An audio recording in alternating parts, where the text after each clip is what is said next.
Front Broadcasting Sports. It's time for Pierre Governor Sports on KCCR and on YouTube at KCCR Sports. Pierre Governor Athletics are brought to you by Avera St. Mary's Hospital, Zander Auto Parts, Bank West, All Around Graphics, Weatherall Roofing, Faith Lutheran Church, and Billion Financial. Jost trying to get one forward for Davis. Davis in the shot, and that one goes through. How about that for offense? Avery Davis scores, and it's 1-0 for Pierre. And also brought to you by the Clubhouse Inn and Suites, Birding Electric, Slumberland Furniture, Kruger Contracting, B&B Equipment, Bridget M Photography, Edward Jones Financial, Dakota Sprinkler, and Sioux Nation. Empty backfield again. Keenels right up the middle on the design run. All the way through. Keenels 25-20, 50, 10, 5. Touchdown, 50-yard run for Keenels. 2 minutes to go, and the Governor strikes first here this evening.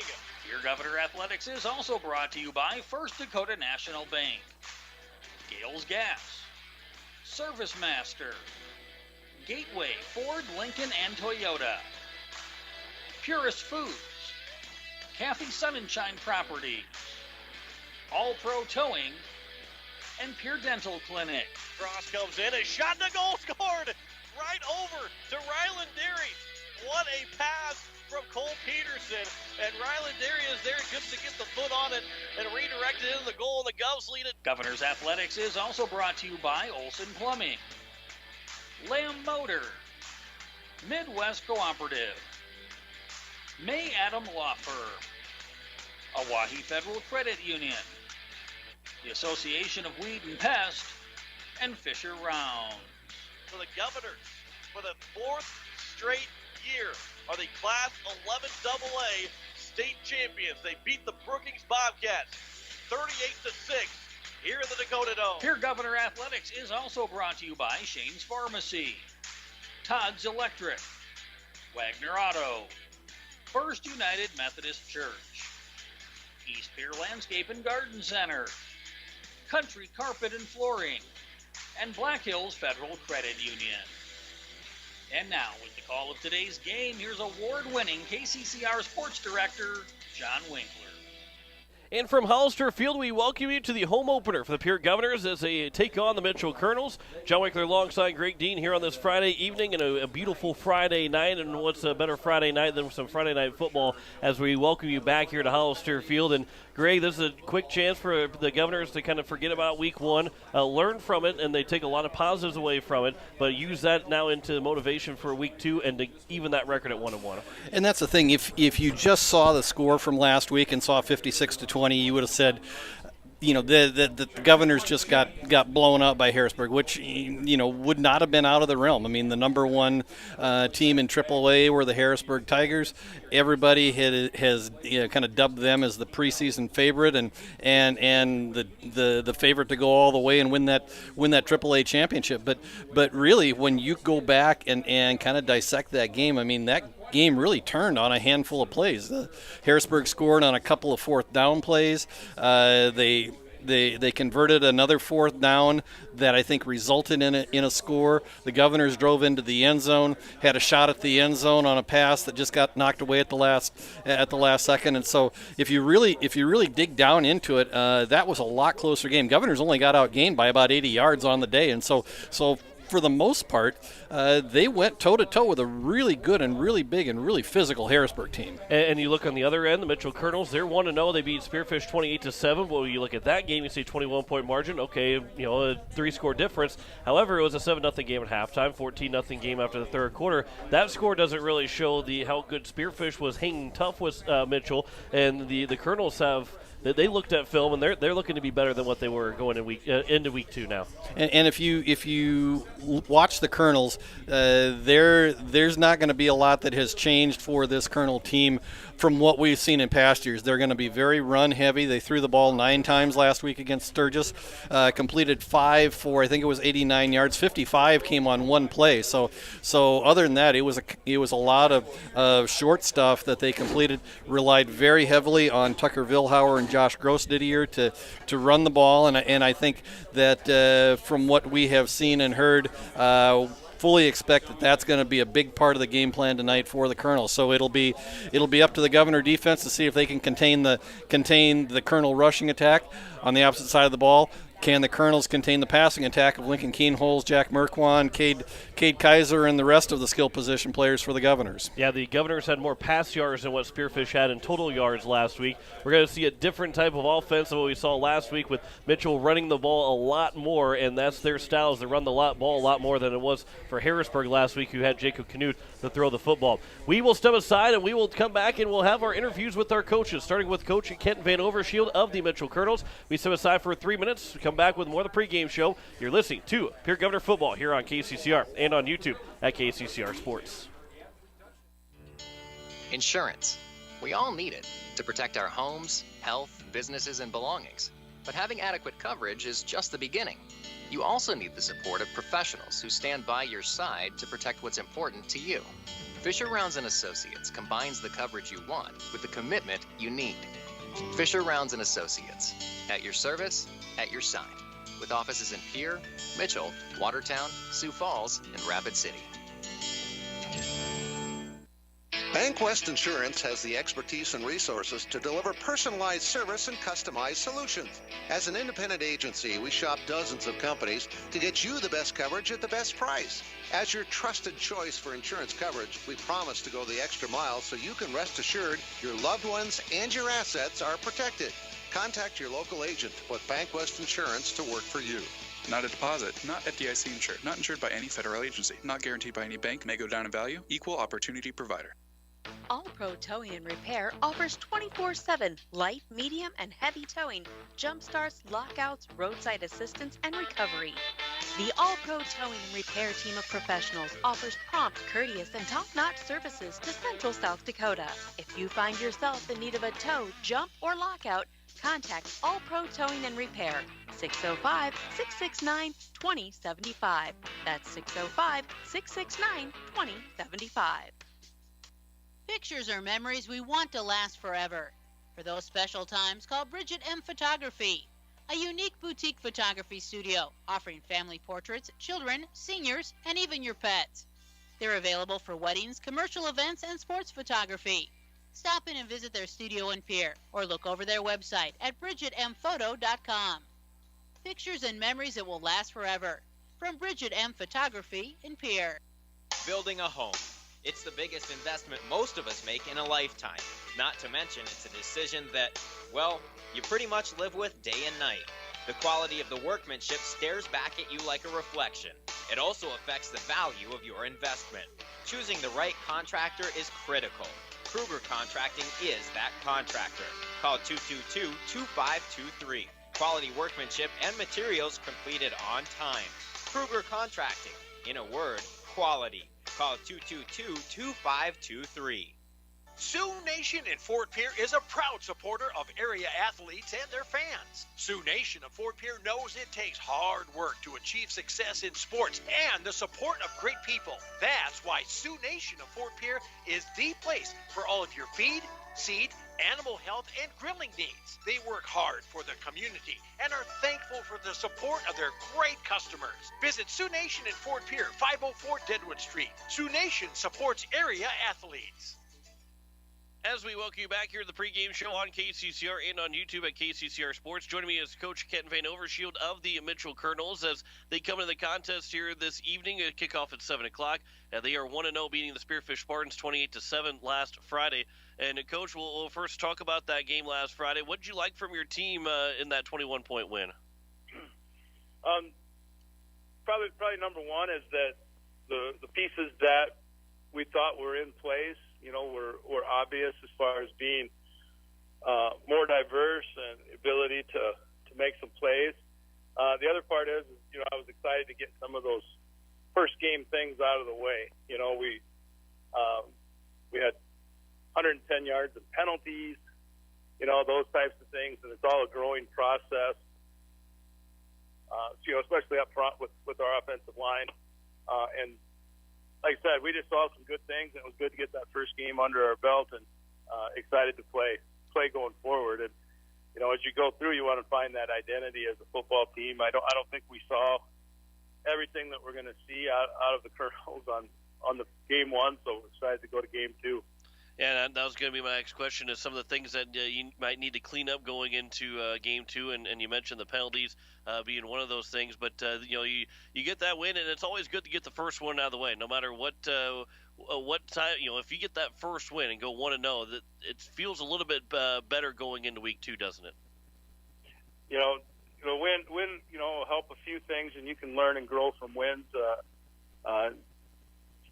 In that first week, but the second week, and then the great thing is you get to go play a team the caliber of Pierre here in the second week, and what a great test. And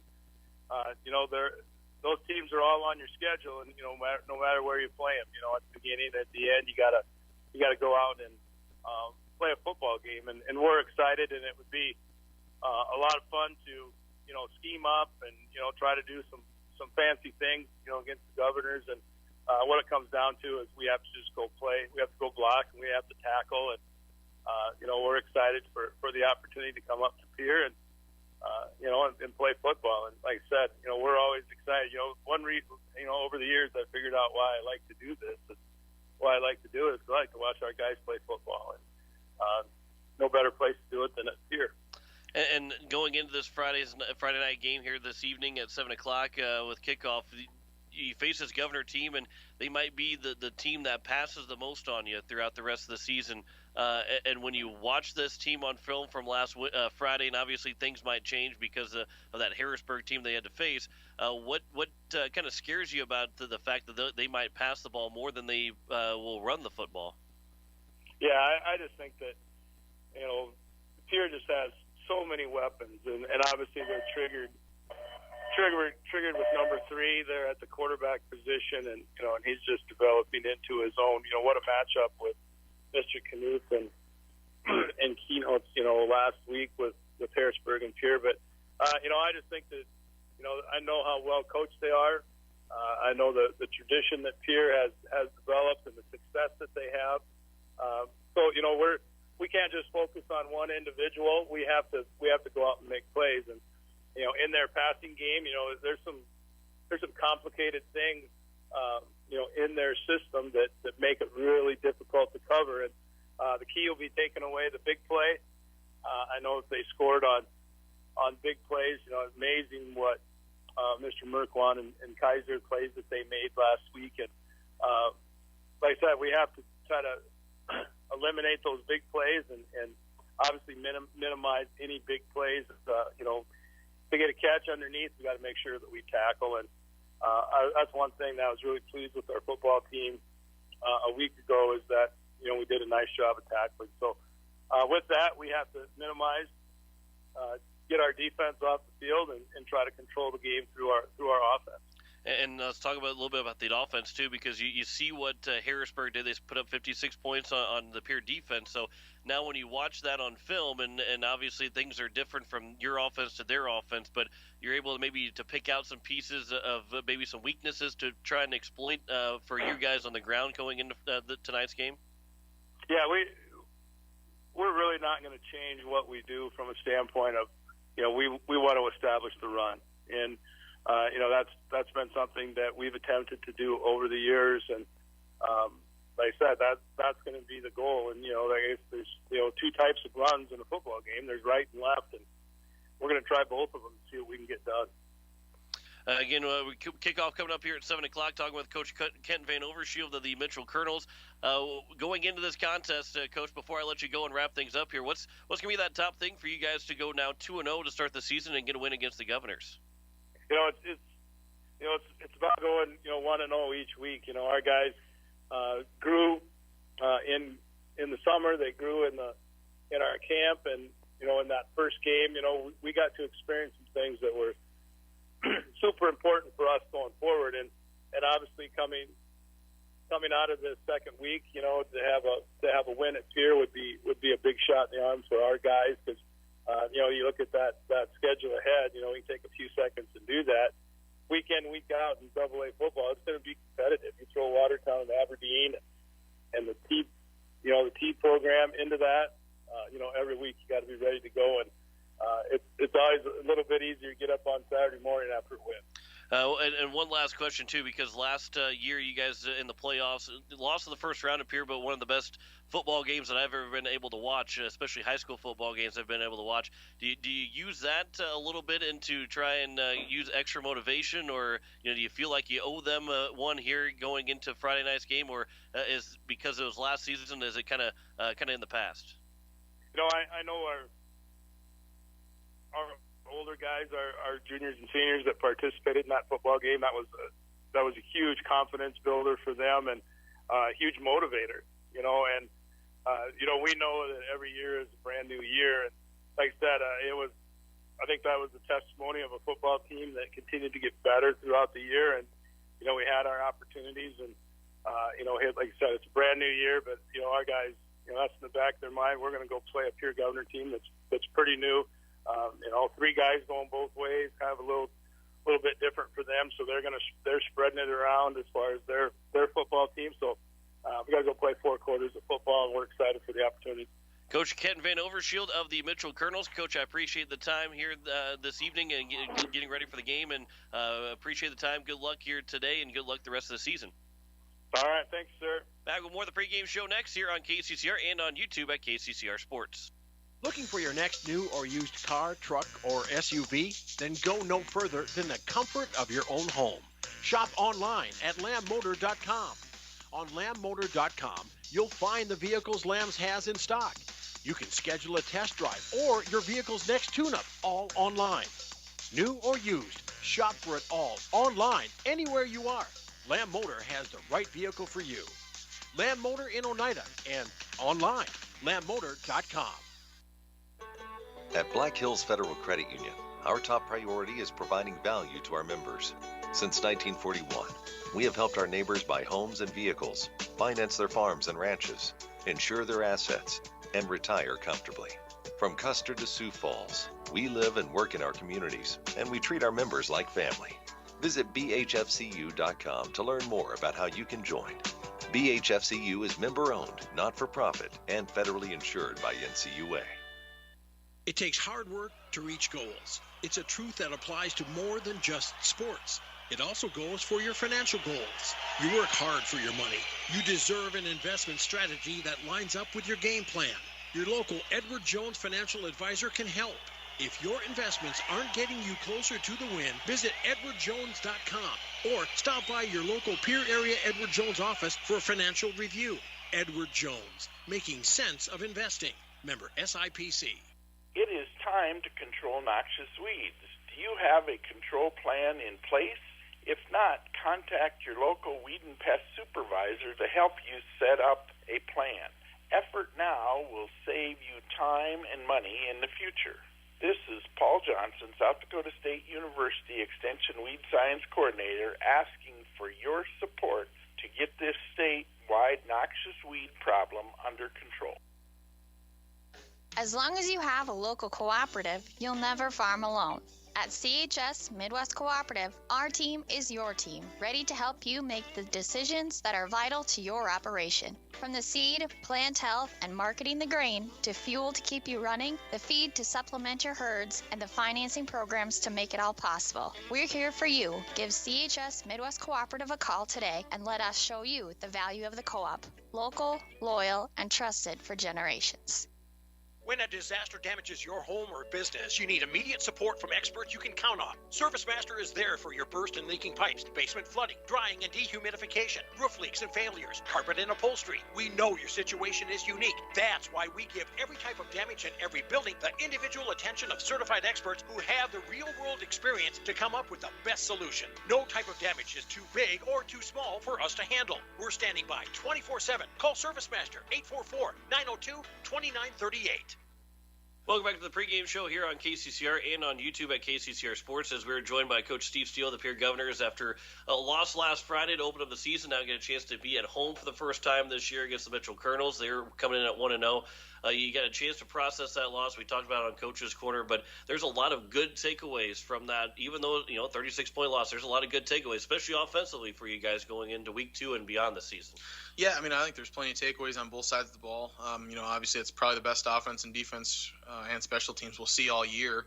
For our offense to put up 400 yards and get 20 points isn't outstanding, but, to be able to move the ball consistently on that defense bodes very well for us the rest of the season. And then defensively, the point total might not look great, but we got, they had 2 fourth-down touchdowns.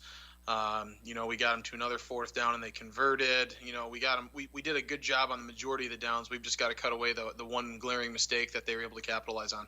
And you face this Mitchell team who now are going to be looking a little bit different than Harrisburg. But let's talk about you guys first. Offensively for you guys, an opportunity to run the ball a little bit more. You threw the ball a lot and went to throw the ball a lot last Friday. But now that maybe this will open up the running game, Brock Mosier, Keenels can run a little bit more.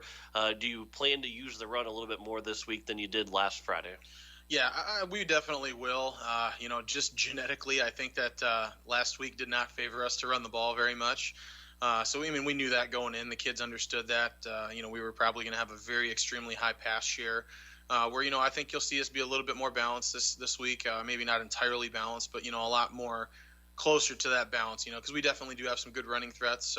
With really Mosier, Weeby, and Trey Lewis all back there at running back, and Lincoln at quarterback. So we've definitely got a lot of different options, and we just feel like we're a little bit closer, in terms of running the ball where you can move people and open up some holes this week.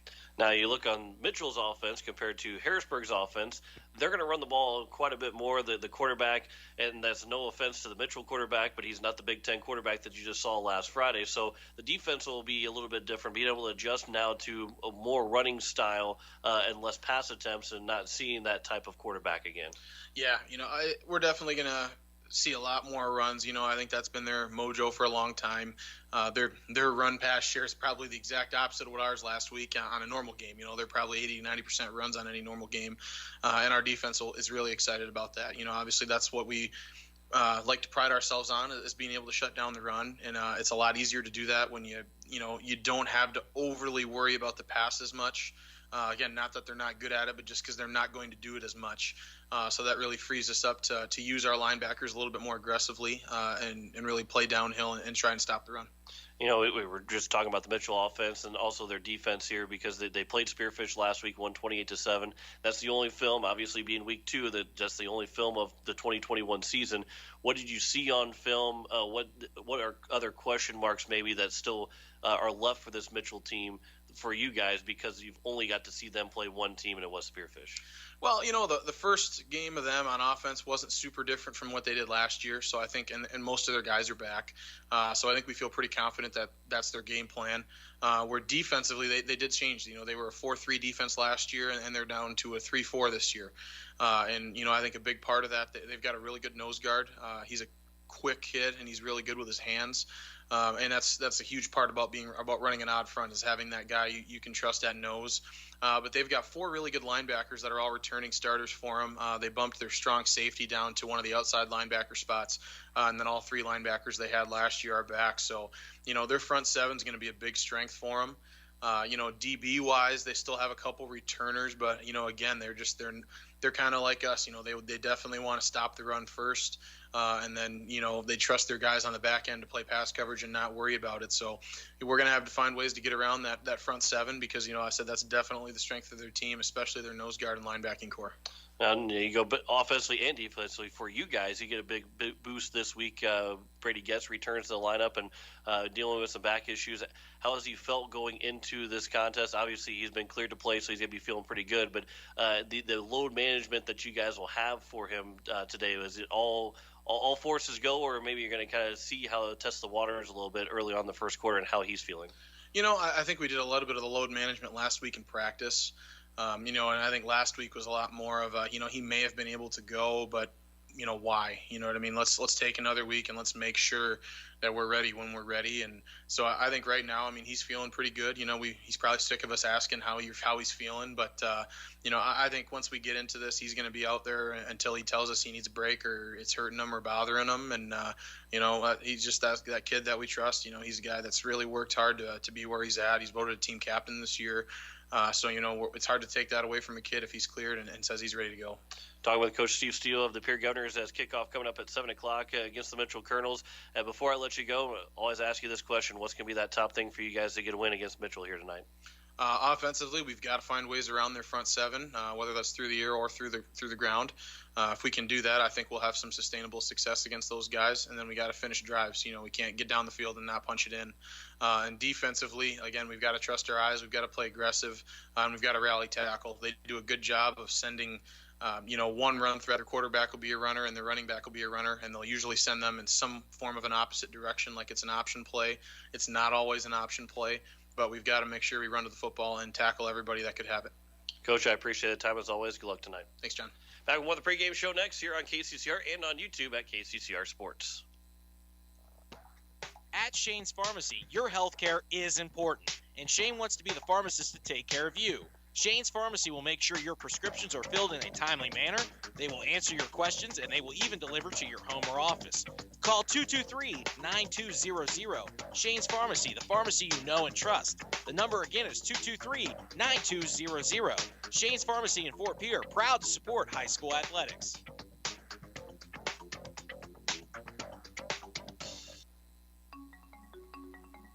Let Country Carpet and Flooring help you update your home or office with the latest fashion trends.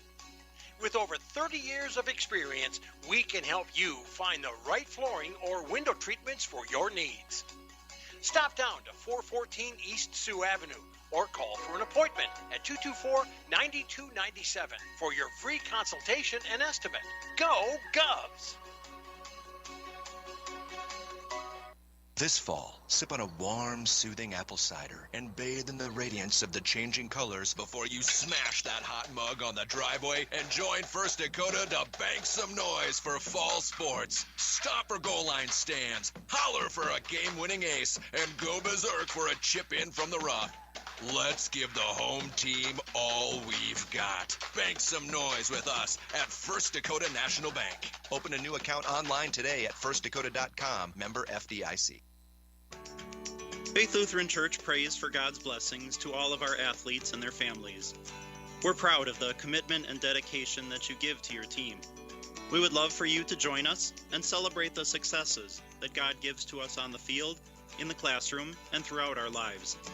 You can worship with us at Faith Lutheran Church on Sundays at 8:30 and 11 a.m., on Wednesday evenings at 7 p.m., or you can watch online at faithluth.com/livestream.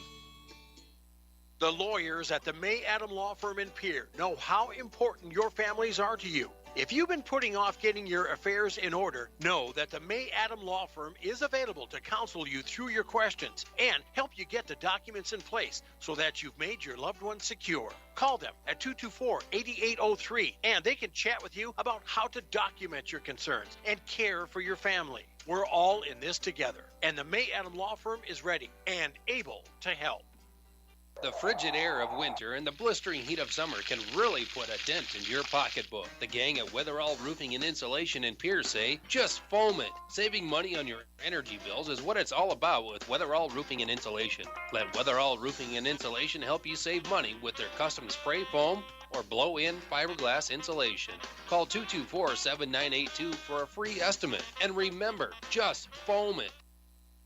Confidence, professional care, experience, and diverse care for all ages are what you should be looking for in dental care. And that's exactly what you'll receive from Dr. Monty Bechtold and Dr. Murray Thompson at Pierre Dental Clinic. You can expect friendly, caring staff who are concerned about your dental health and offer you complete confidence with routine checkups, early morning appointments, emergency treatment, and the latest in dental technology. Local dental treatment, all at Pierre Dental Clinic. Call 224-5355 or stop by their office at 640 East Sioux Avenue in Pierre. Gateway Ford Lincoln Toyota in Pierre still wants your trade or your spare vehicle, and we're willing to give you top dollar.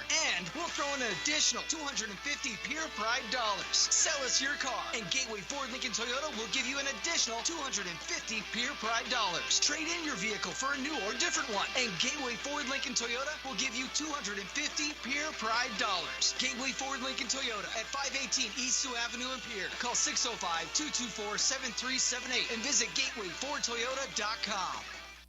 As we welcome you back here to Hollister Field, we are set for kickoff here in moments as the Governors taking on the Mitchell Colonels. You're listening to KCCR Pierre, a Riverfront broadcasting station. Greg, as we look at this matchup here and the Colonel offensive line, they are big on one side, a little bit smaller on the other, but that might be kind of reverse of maybe what you're thinking about. If you're going to go to the bigger side, maybe the smaller side is a little bit more athletic and a little bit more agile, and we're going to see here shortly how that works. Yeah, the Colonels go 190, 190, 220, 260, 275 across the front, and so it'll be interesting to see how they play this, whether they favor one side or the other in their run game, and we're going to see a lot of run game out of the Mitchell Colonels tonight. That's been their strength. That is the bulk of their playbook under Coach Kent Van Overshield. That has been that's just been how they play things. They don't have a lot of secrets. They're kind of an old school ground and pound kind of team. They will go to the air and they have an ability to go to the air. They were 5 out of 9 last week out in Spearfish. For 89 yards, and so Mitchell has an opportunity to be a little balanced. You can't just commit everything to the run, but we'll see how they do it because Mitchell is going to get the ball here to start the game here at Hollister Field tonight in week number 2 of South Dakota high school football. Cole Peterson has the ball teed up. He's ready to kick it off as Bryce Palmer, Carson Fahey are back deep for the Mitchell Colonels as we are underway here in week 2 of the 2021 season, all the way back into the end zone and out the back of the end zone from Cole Peterson. We saw that a lot last week with him and the Harrisburg kicker, and we're going to see that quite a bit this season with the strong leg that Cole Peterson has as the offense for Mitchell will come out. Drayson Scholes is the quarterback this year. Tucker Vilhauer is the backup running back. Josh Grossdidier is the running back along with Joe Van Overshield, the fullback. The receivers are Jace Larson, A.J. Simpson, along with Lucas Bennett. And again, Adam Fahey, Kendall Fick, Cayman Max, Carson Bodrowski, and August Anderson are the starting offensive line for Mitchell. Man goes in motion from the shotgun formation, a handoff for Grossdidier. He's going to try and power his way forward to the 21-yard line. That's all he can get to. Looked like maybe Chase Sarda was there on the tackle, and it's a gain of maybe a half a yard. They're going to call no gain on that first down run. No, they will get a gain for 1 for Grossdidier. Josh Strand, Austin Foley in to help on that tackle, but again, I think the Governors are going to key pretty heavily on Grossdidier tonight. He is the lone guy in the backfield behind Scholes. Scholes now a handoff to the right side for Grossdidier, trying to go outside the right tackle. He'll cut it back up. He avoids one tackler, and he'll get out to the 32-yard line, a gain of 11 for Grossdidier, and a first down for the Mitchell Colonels. As we look at the defensive starters for the Governors, Jaden Floor, Hayden Epsy, and Gary Nedved are the guys up front. The linebackers are Chase Sarda, Josh Strand, Deegan Huska, and Gavin Stotts, along with Austin Foley. Jacob Mayer and Lincoln Keenels, the safeties. Jaden Wiebe, the cornerback for the Governors. Man goes in motion again, another handoff for Grossdidier, cuts it inside the left tackle, and a flag will come flying in to the right at the line, and also it was no gain for Grossdidier, so we'll wait to see what the flag is. The referee is mic'd up, so we'll be able to hear from him as we'll see. It looks like it should be holding on the Colonels, and it looks like it will be as we hear from our official tonight. Holding, number 67 of the offense. 10-yard penalty from the spot of the foul. First down. Kendall Fick is the man that is responsible for the hold, and it will be first down and long for the Colonels. I love that we can hear exactly who it's on. We hear the official. I love that. Absolutely. I mean, you hear and you know who the foul is in every basketball game, but it's only recently that we've been able to mic up officials and know who those penalties are against. First pass attempts for Scholes. He'll look to go deep, and he'll have a man. The man is caught, and then it's dropped. They're going to say it was caught, a fumble, and it's recovered by the Governors. So it was caught by number 14, A.J. Simpson, and then Keenels was able to knock it away, and the Governors recover just inside their own territory at the 47, and a big first turnover from the Mitchell Colonels. Yeah, and just a long post pattern for Simpson coming across the middle, and a nice ball from Schultz, and a nice tackle coming from behind by Lincoln Keenholz, and he really came down and chopped from behind and just stripped the ball away from Simpson, and the ball was on the ground, and a nice recovery by the Governors, and they've got the ball in great field position to start here with their first possession on their own 47-yard line. 1st and 10 from the 47-yard line.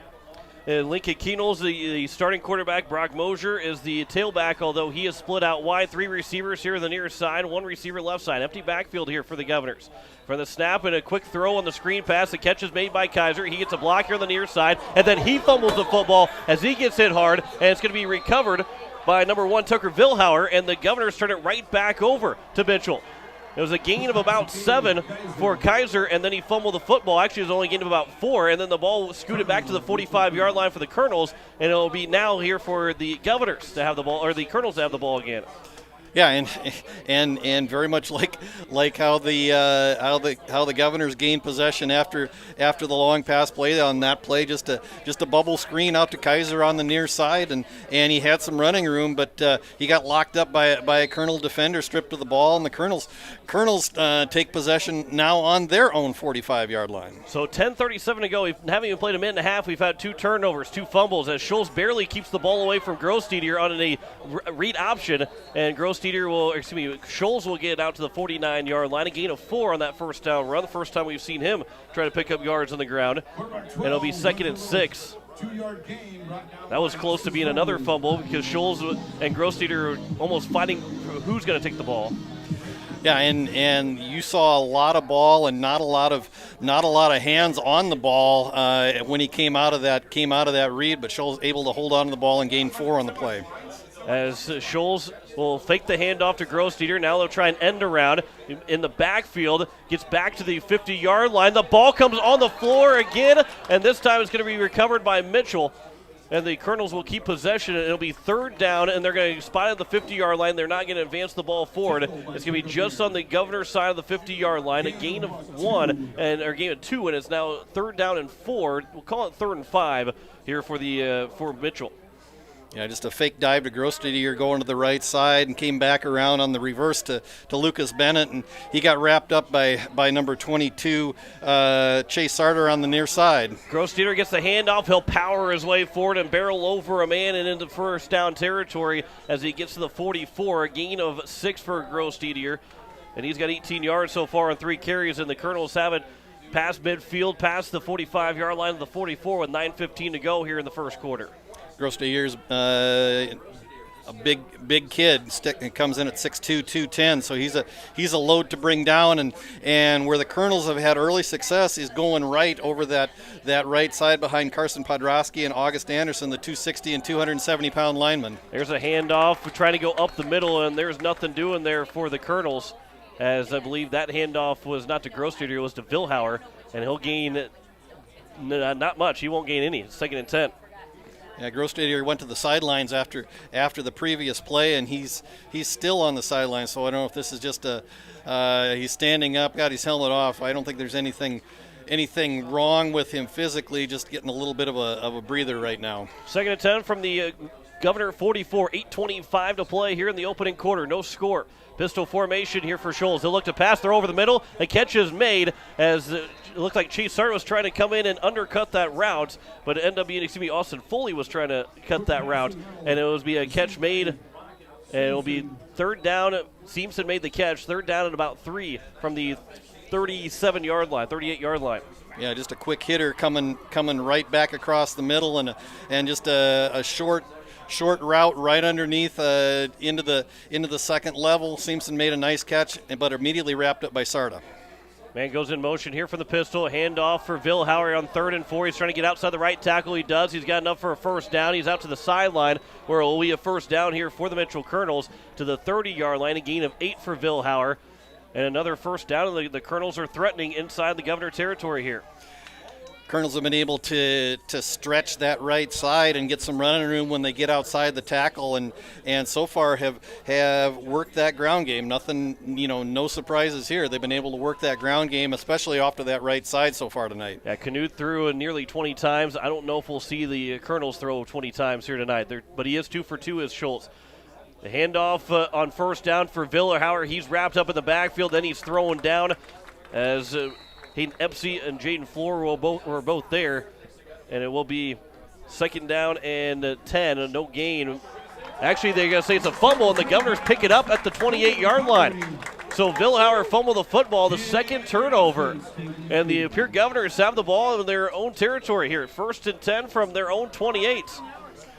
Yeah, I saw one of the Governors come up out of the pile and point towards the east end zone, and I never did see where the ball ended up, but big break for the Governors as they are able to get the second turnover here, 3rd in total already, and we're not even halfway through the first quarter. Yeah, 7:19 left to go here in the first quarter. Handoff for Brock Mosier, first running play, just the second play for the Governors, and Mosier will get it from the 28-yard line and maybe got a yard or two. They're going to call it a gain of 1 for Mosier on his first running attempt. So Governors were real pass happy down in Harrisburg last week in the first half. They committed a little more to the run in the second half. Actually had some nice success beyond just the designated keepers to Lincoln Keenholz. Brock Mosier had some nice runs down there in the second half. And Keenholz gets the Colonels to jump as long as none of the Governors jumped with the Colonels, as we'll hear from it. They're going to call encroachment on the defense. That'll be on Joe Van Overshield, the linebacker, and it'll be now 2nd and 4 here for the Governors as they get those 5 yards of penalty with 2nd and 4 from the 34. 6:40 to go here in the opening quarter. No score between Pierre and Mitchell. Keenholz will look to pass. He's going to look downfield. He's going to lob it all the way downfield. A lot of hand of fighting going on, and they're going to throw the flag late, and it's going to be defensive pass interference on the Mitchell Colonels as Jack Merkwan was the intended receiver. And it will be enough for a first down here for Pierre, a 15-yard penalty that's upcoming. And Coach Kent Van Overshield not happy with that call, as it will go against, looks like Jagger Tyler, and a 15-yard penalty on the pass interference. Yeah, and I think that's a proper call. I mean, there was a lot of pushing and shoving going back and forth, and Jack Merkwan on a straight go route going right down the field, and really with all of the pushing and shoving that was going on, he never really had an opportunity to make a play on that ball. And to me, that's kind of the definition of pass interference. If you take away the ability of that receiver to make a play, the officials will give you a little bit. I mean, they'll give you a little bit of hand check back and forth, but Merkwan just never had an ability to go after that ball, so I think that's the right call in that situation. 1st and 10 from the 49-yard line, now in a Mitchell territory here for the Governors. This is going to be potentially just their second actual play of the drive. Keenholz will have a pass. Jet Zale will make the catch here on the near side. He's looking to get towards the 40-yard line. He's thrown forward, and he'll get out to the 41, so it'll be a gain of 8 for Jet Zabel on his first catch. And Keenholz opens up 2 for 2 for 11 yards. As we go through the starting offense for the Governors, Lincoln Keenholz, the quarterback, he'll be with Brock Mosier in the backfield. Kate Kaiser, Jack Merkwan, and Matthew Hansen are all the receivers. Jet Zabel, the tight end. Their offensive line is Kyle Albertson, who gets the start. Gary Nedved, Brady Getz makes his season debut. Matthew Coverdale, the center, along with Jaden Floor on that offensive line here for the Pierre Governors. Empty backfield for Keenholz on 2nd and 2. The throw is to the far side. The catch is made and out of bounds for a first down. And a couple of players still fighting at the offensive line. Might be Brady Getz. Yeah, Brady Getz is in there. He's got a little animosity. He's ready to go. This is his first game of the season, and then you got to make sure that you're careful with it. But you got to make but a good catch on the far side for a first down, as that was from Matt Hansen to make that catch for a gain of about 8. Yeah, just Matt Hansen just went out, sat down at about 3 yards, and just a nice pitch and catch, and then Hansen able to pick up about another 4 or 5 after the catch and converted it into a Governor first down. So here's 1st and 10 from the 34-yard line, and Jet Zabel will take off early. It'll be a false start on the Governors. They'll make it 1st and 15. Yeah, Zabel, unfortunately, getting ready to block the cornerback out here on the near side, and just a second too early on the release, and unfortunately now the Governors set up 1st and 15 on their own on the Mitchell 39-yard line. 5:20 to go here in the opening quarter. No score between Pierre and Mitchell. 3 down linemen for the Mitchell Colonels. Everybody's bunched up here on the near side as Keenels will roll to his right. Still looking downfield, throws all the way looking for the end zone for Hansen, and it drops in for a catch for Matt Hansen, and a touchdown for the Governors with 5:07 to go in the first quarter. What a pass from Lincoln Keenels, dropping into the hands of Matt Hansen for a 39-yard touchdown reception. Yeah, just a roll out to the near side, to the right side, and Keenels caught Hansen coming from the far side on a deep post route. He beat Jagger Tyler, the 5'10", 160-pound junior defensive back, had him by about 2 strides, and Keenholz just laid it out very nicely, and Hansen able to run under it, and the Governors have first blood tonight.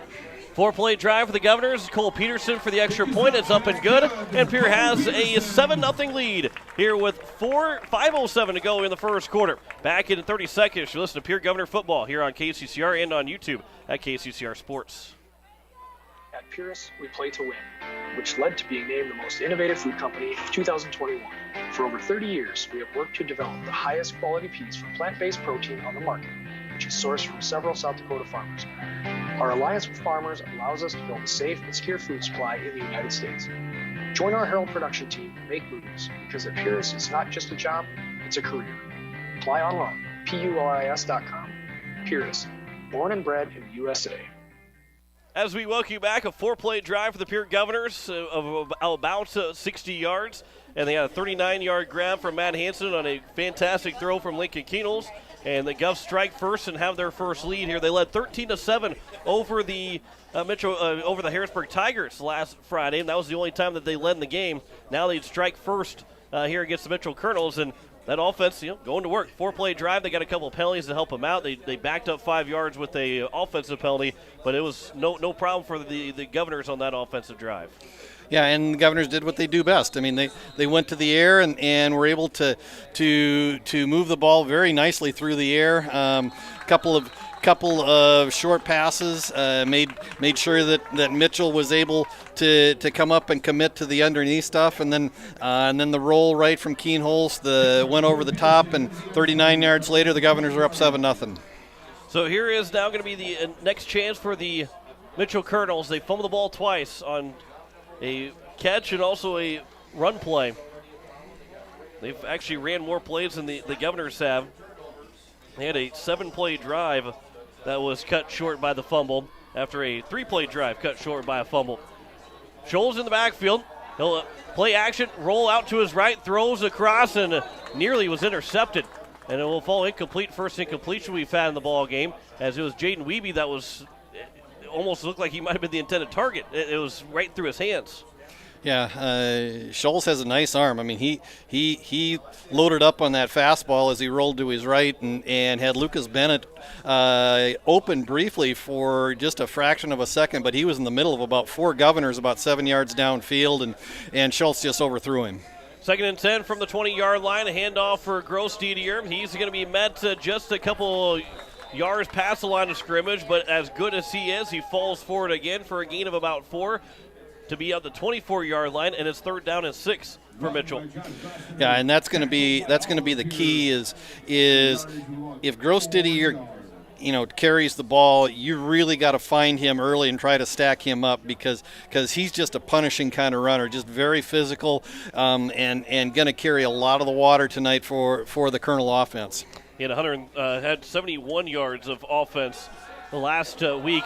A near sack. Scholes is going to scramble out of the pocket. He's going to pick up the first down with his feet. He's got a lot of speed. Keno's the last man to get to him, and he shoulders him out of bounds, but he passes midfield, does Scholes, and it's a first down for Mitchell. A long run on 3rd down where the Governors struggled a little bit last week, was trying to get their team off the field on 3rd down, and that's a really big run there for Trace and Scholes. Yeah, Chase Sarda came from the far side on a linebacker blitz and just missed wrapping up Scholes in the backfield. If he gets Scholes back there, he throws Scholes for about a 10-yard loss, but Scholes able to escape, get around that right side. And again, the Colonels have had success running to their their right tonight. And Grostier now will go to the left as he'll pick up plenty of yards near the 40-yard line. Again, in Mitchell territory, and a penalty flag is thrown in late, as it will, if it's going to be on Mitchell, it'll be on August Anderson. Otherwise, it's going to go on Deegan Huska for the Governors, no matter how, on one the way they call it. But it was right at the line of scrimmage at the 48-yard line where the Mitchell Colonels are in Pierre Governor territory for the moment, but it could back them up. It looks like they already know. Personal foul. Number 77 of the offense. Team player out of the play. 15 yards from the spot of the foul.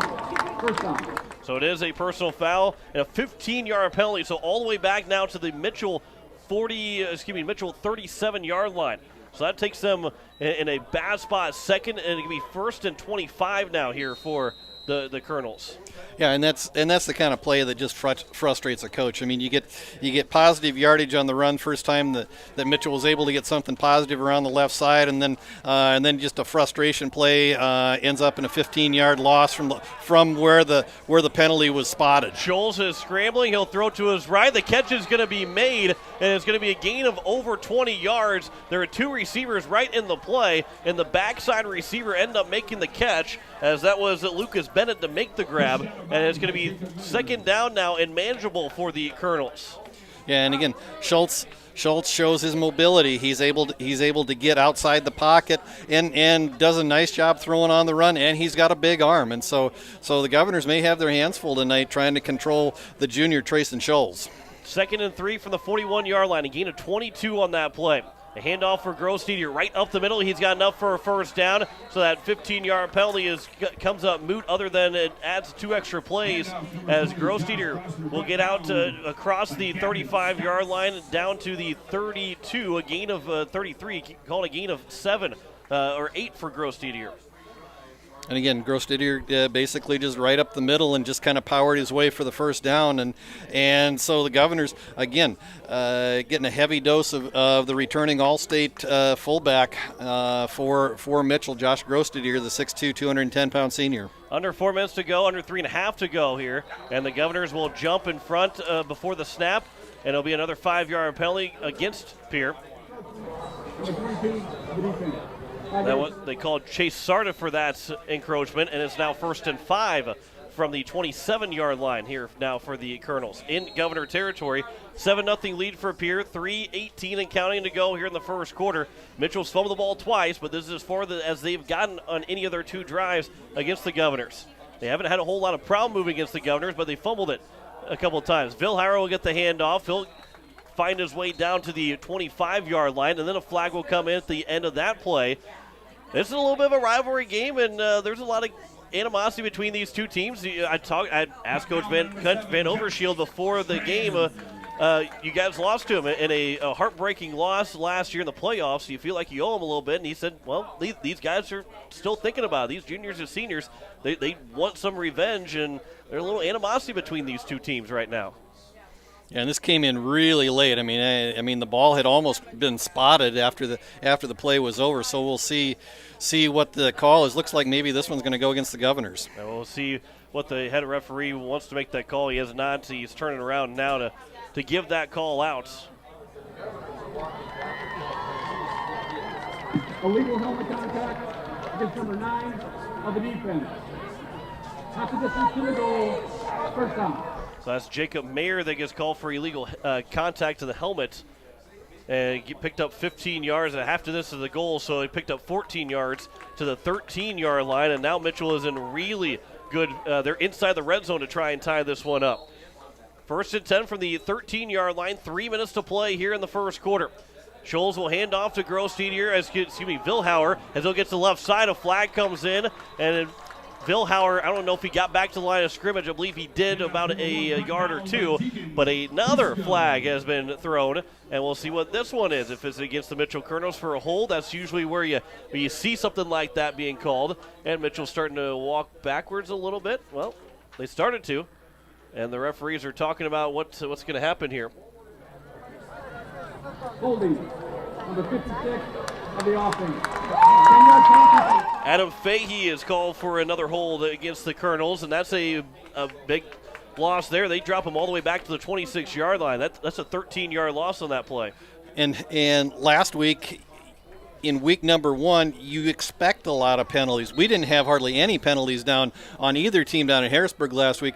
So far this week, we've got them by the dozens, it seems like. Here's a throw to the right side. The catch is made, and a good open field tackle near the sideline out towards where that original line of scrimmage was. Expect Lucas Bennett will make the catch, but it's going to be out to the 13-yard line again, maybe a gain of 10, and it'll be 2nd and 10 now here for the Colonels. Yeah, Bennett on kind of an out route had gotten just behind Jacob Mayer, and a nice throw from Schulz on the completion. Mayer just able to catch up and able to run him down from behind and save Bennett from maybe turning the corner and getting all the way to the house. 2:10 left to go, or excuse me, 2nd and 10 with 2:10 left to go here in the first quarter. As a handoff for Vilhauer. He'll cut back to the left side of the line. He's upended. He gets inside the 5-yard line to around the 3, where it's going to be close to first down. He did blow the play dead to maybe say that it is a first down. It will be 1st and goal here for the Mitchell Colonels. Well, they're going to be at 3rd and 1. So it was a gain of just 9. And a big 3rd down here with under 2 to play in the first quarter. That was Vilhauer again, 19 yards on 4 carries, and they're going to bring the power man Grosstedier back in with a I formation. Their fullback Joe Van Overshield is in the lineup offensively. A handoff for Grosstedier. He's stuffed at the line. I don't think he's going to get it. He had to pick up a yard on 3rd and 1. 1:20 to go here in the first quarter, and I think it's going to be 4th down, and it will be 4th down. No gain for Grosstedier, and now a decision. Do you try and kick a field goal, which is basically an extra point, or do you go for it because you're so close and it's 4th and 1 and you got Grosstedier in the backfield?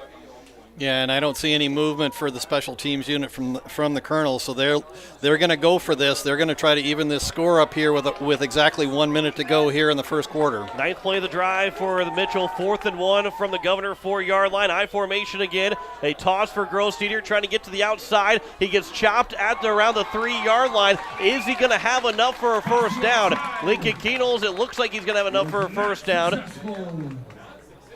And Keenel's now a little slow to get up. However, it looked like it's going to be close. I think they're going to have to call for a measurement, or maybe they're going to say it's a first down. They're going to call for a measurement with 48 seconds left to go. It's going to be close. I think he's got it. Maybe by half. It's not by a full ball length, but I think he's got it by maybe half a ball length.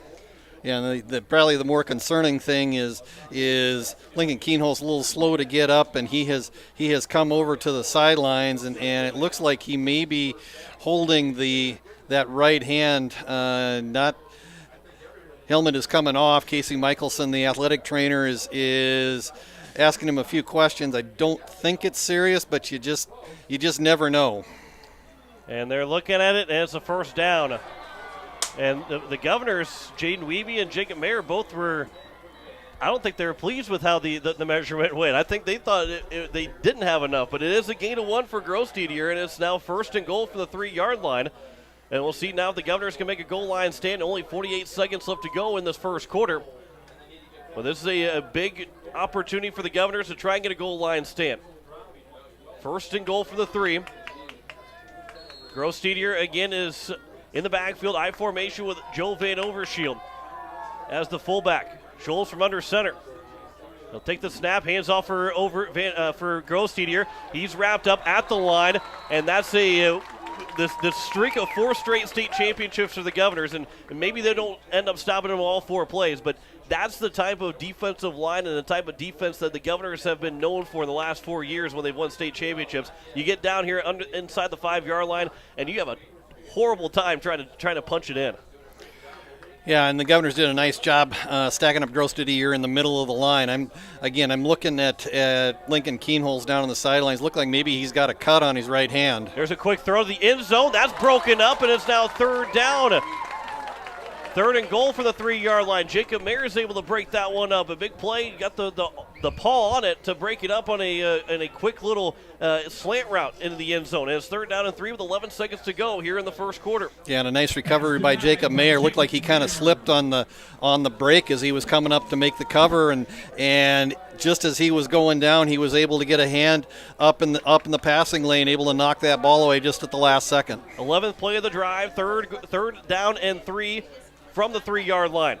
A handoff for Grosdidier. He's going to try and punch it in, and he is going to get in for a touchdown. And an extra point away from tying it up with 7 seconds to go here in the first quarter. And Grosdidier, on a 11-play drive, they are finally able to get the job done to make it a 1-point game. And now the extra point upcoming to try and tie it up. Joe Hayden will be the man to try and tie this game up. Yeah, and again, nothing real fancy. Just Grosdidier right up the middle, was able to get enough of a seam that he was able to find his way into the end zone, and Mitchell is an extra point away from tying the ball game. And the extra point is up, and it is good. He was 4 for 4 last week, now 5 for 5 on the season, and we are tied at 7 with just 7 seconds left to go here in the first quarter. Back in 30 seconds, you're listening to Pierre Governor Football here on KCCR and on YouTube at KCCR Sports. Wondering what to do with the pitted and rutted drive? B&B Equipment will get you covered. Wanting to put something down the ground? B&B Equipment will put a hole in your project. Need to even up that property? B&B Equipment can fill that need. B&B Equipment can deliver all your gravel and material needs. B&B Equipment is here for all your excavation needs. Contact B&B Equipment, 224-6727. A contractor here for you. That's B&B Equipment, 224-6727. As we welcome you back here to Hollister Field, not a whole lot of time left to go in this first quarter. A 7-7 tie between Pierre and Mitchell. 11-play, 80-yard drive. And it was a 3-yard touchdown run on 2nd and goal from the 3 from Josh Grosdidier. And we are tied at 7 as now the Mitchell Colonels will kick it off for the first time here in this contest with just 7 seconds to go here in the first quarter. So depending on how this return goes with Brock Mosier and Trey Lewis back deep for the Governors, Jaden Wiebe and Brock Mosier back deep here for the Governors. That is we'll see if maybe this is the last play of the first quarter or potentially get one more play here before we end the first. As Joe Hayden, who just kicked that extra point, will kick this one deep for the Colonels.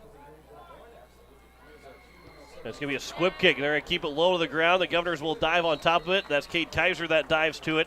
And so the Governors will have pretty good field position from around their own 33-yard line is where they'll take over in a 7-7 tie, as we'll see Lincoln Keenels make his way back out.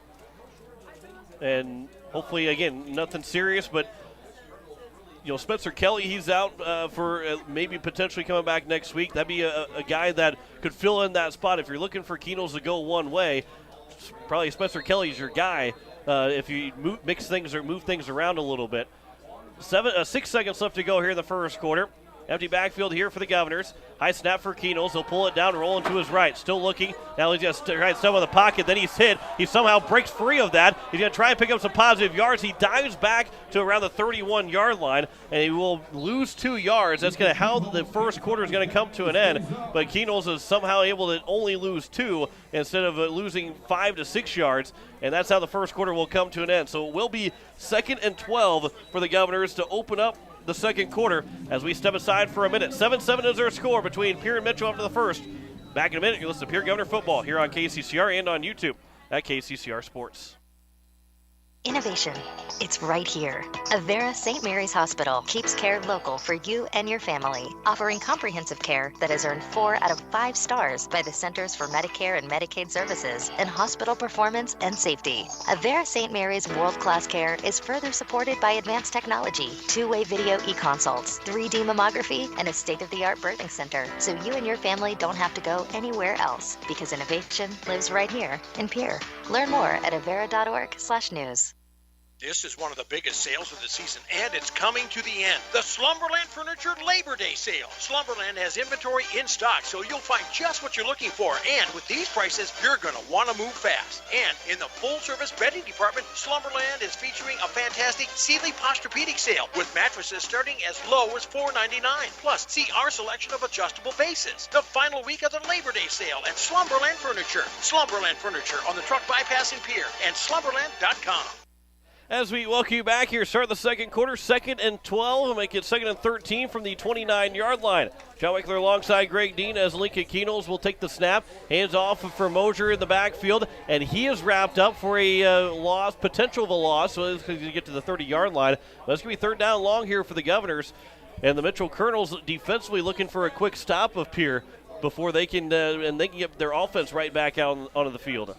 Yeah, and it was a nice drive for the Mitchell Colonels. I mean, just a long, extended kind of physical, punishing drive for Mitchell, and they were able to just recover from that personal foul penalty that put them in first and long on that drive, and able to recover and punch it in the end zone for the tying score. Keno's will look to pass here on third down, looking for Merquan. It's up. Merquan goes over, but he can't make the catch. He tried to reach over the defender, and it was just unable to make the grab. Bryce Palmer was in coverage for Mitchell, but very close for Merquan, making a Sports Center top 10 play on that catch. But instead, the Governors now will have to punt the ball away on fourth down and 13 from their own 30. Yeah, and ball just a little bit underthrown, and Merquan almost made a really athletic play to come back, go over top of the 5'9" Palmer to make that reception. Actually had the ball in his hands, and it wasn't until he went to the ground that it actually popped out. So tough break for the Governors. Looks like they're going to punt it away here on 4th and 13. Trying to get one extra man on here before delay a game. Coach Steele not wanting to use a timeout. And there's 10 seconds still left on the play clock, so they got plenty of time here to get something off. Lincoln Keno's is the punter, and now the Governors are going to get one extra guy on, and they will have to take a timeout. So they only had 10 guys on, and they're short, and maybe they had 11 guys, ended up being 10 guys. Yeah, and those are the kinds of issues that you would see typically in week number 1, not after you've had 2+ weeks of preseason camp and then a full week of practice coming in here to week number 2. So unfortunately the Governors have to burn a timeout, but Coach Steve Steele typically likes to hold those in his pocket until right before halftime. We've seen him use those timeouts right before halftime, either to try to continue on an offensive drive, or possibly, depending upon how much time is left, possibly force the hand of the opponent. And so had to burn one there. He's got 2 left. We'll see how and if he has to use those here in the second quarter. 11:16 left to go as we're now going to punt, and Nathan Nas, the special teams coach, not here this evening. Him and his wife are expecting their firstborn child, as I know that probably didn't make him too happy listening to the game. There's a good punt, though, from Keno's. It'll take a good roll for the Governors. That's going to make him a little bit happier to see that go all the way across, and we'll be down at the Mitchell 27-yard line where the Colonels will take over. That's the only bad thing is I know he's listening. I know that he probably wasn't too happy about that play. He's already sent me a text, so he's not too happy about that. But the Governors do get that friendly roll. Yes, they don't have that 3 timeouts now, but however, the Governors put the Colonels back on their own 27-yard line. 11:06 left to go here in the first half. Colonels got the ball to start the game, so the Pierre would receive the second half kickoff, although we're still 11 minutes away from that getting to halftime. But here's Mitchell now. After scoring on an 80-yard drive, on 11-play 80-yard drive, they get it back at their own 27-yard line. From the pistol, play action, Scholes will look to pass. He's going to throw downfield looking for a man. Keno's is there. He makes the interception at inside the 40-yard line. He'll take it back across midfield, the 50, the 45. He'll cut it back to the near side. And it's going to be a couple flags flying in on Jaden Wiebe as Keno's will get all the way down the 40-yard line. But Wiebe with the block as he was coming back around. Wiebe threw what probably is going to be deemed a blindside block, and it will be a penalty on the Governors, and they'll push them back. However, they force the 3rd turnover of the game now, and maybe here the referees are going to talk about this, if maybe Wiebe, all he did was just stick his arms out and didn't actually push the man in for a block. Yeah, but I think it's a situation where AJ Seaman was coming up to try to potentially make a play on Keenholz as Keenholz was running back the interception, and Wiebe got him from the backside. Seaman never saw him coming, never had his head around, and so when I saw that play, I mean it looked like it was a block in the back. Pretty easy call, and the downside is the Governors will find themselves probably about 30 yards away from where they likely would have had the ball. The upside is Governors do have the ball, and we're able to nullify the drive on just one play. Yeah, so it'll push them back into their own territory on the penalty. But it is, the third turnover of the game for the Mitchell Colonels. The first interception thrown by Scholes this year. And the Governors have the ball back, 10:50 to go here in the second quarter. And now here's an opportunity for the Governors to capitalize. Right after Mitchell had the ball, they had one play on that drive, and they gave it right back to Pierre. And so off the interception, it's now Keenels in the backfield along with Brock Mosier. A handoff for Mosier. He'll cut inside the tackle. He dropped the football. He got it bounced right back into his midsection, so he's able to hang on to it. And a gain of about 3 for Mosier, but a dangerous play from the Governors. Yeah, nice little bit of running room here over the left side for Mosier. Had a nice seam, able to pick up about 3 or 4 yards. But as he was going to the ground, you saw the ball pop out. But took a friendly bounce for the Governors, popped right back into Mosier's arms, and the Governors maintained possession. But the ball is changing hands a lot tonight. I mean, on a night when it's 72 degrees and very little wind and weather not a factor, turnovers have been an issue tonight. 3 receivers out to the right side. Mosier will get a lot of room here on the near side. He's got past the 40 to around the 35 where he's taken down. A first down for the Governors. And a good run there. The biggest run of the game for Brock Mosier. And with 2 minutes gone by here in the second quarter, the Governors are back into Mitchell territory as they're at to the 39-yard line. Didn't give a chance to give 34. the weather report on kickoff. 71 degrees, partly cloudy skies here at Hollister Field. Winds out of the northeast at 5 miles an hour. The Governors wearing the black tops, white numbers, green pants, green helmets, and for Mitchell, they're wearing the white tops, yellow pants, black helmets with large yellow M on the side. As 2 minutes have gone by, Keenels a throw here on first down. The catch is made by Kaiser. He's taken down from behind and then wrapped up by another man as Kaiser will get from the 34 to around the 26-yard line. A gain of about 8 for the Governors, as that's Kaiser's second catch. And we'll call it a gain of 7 for Kaiser.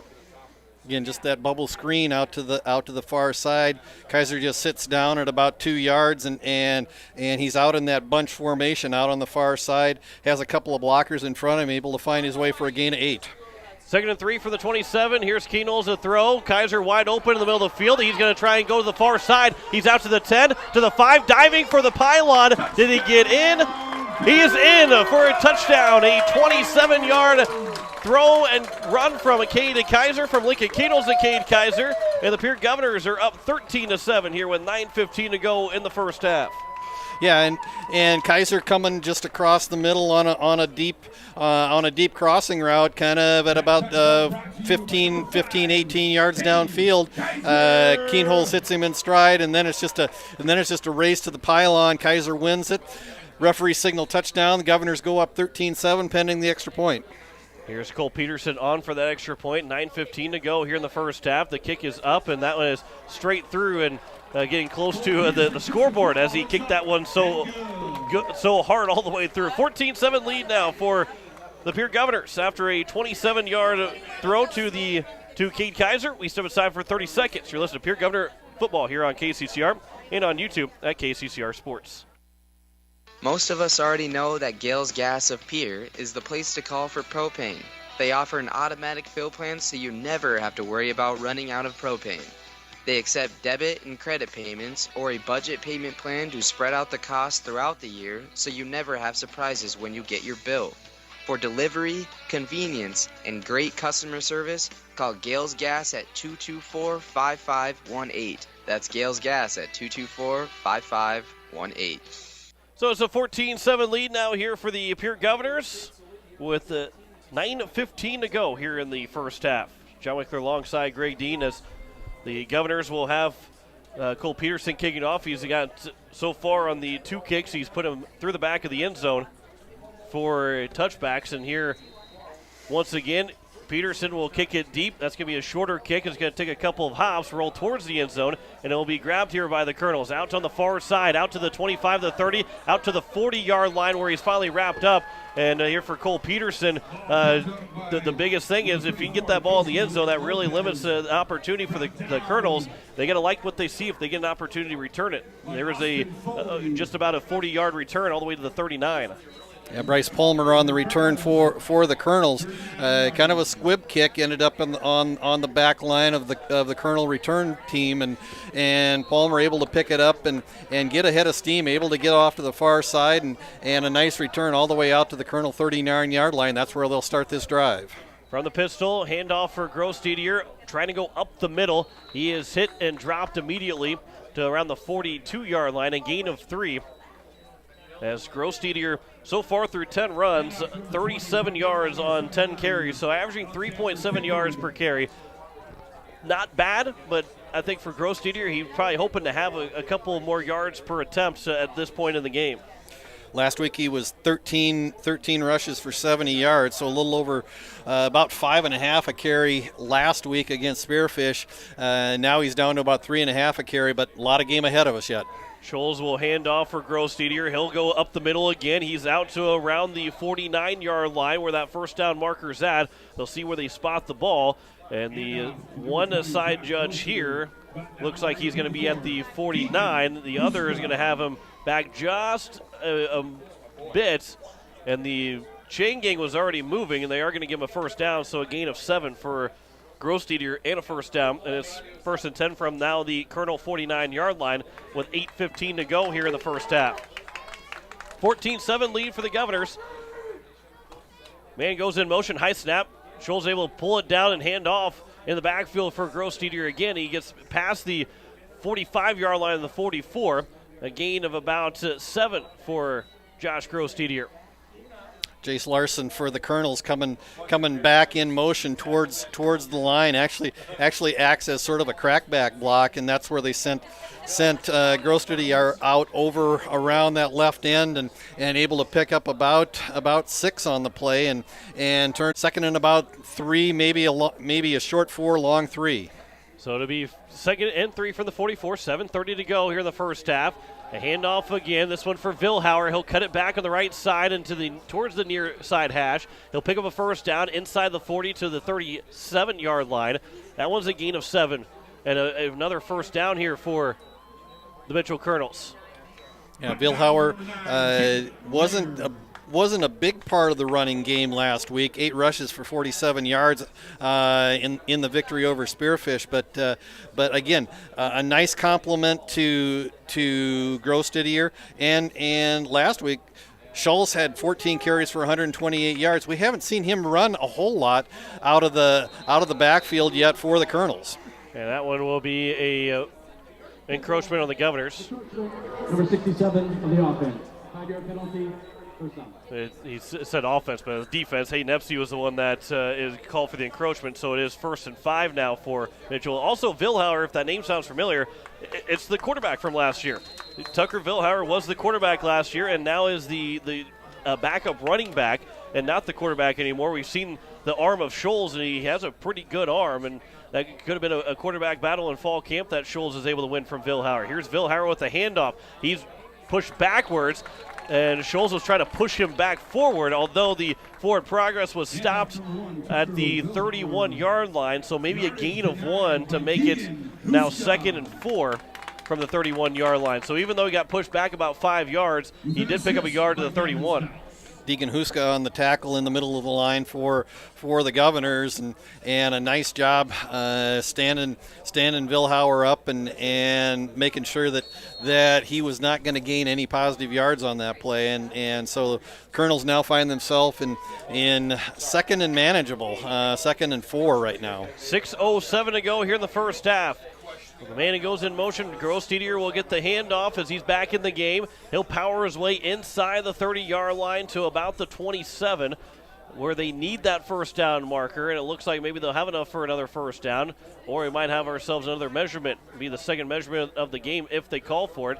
They're stopping, and they will call for the measurement. So it was about a gain of 4, but we'll see if it's enough for a first down, if it's the right 4-yard gain or the wrong 4-yard gain. And it'll be 3rd and inches if they do not, if it's not going to be a first down.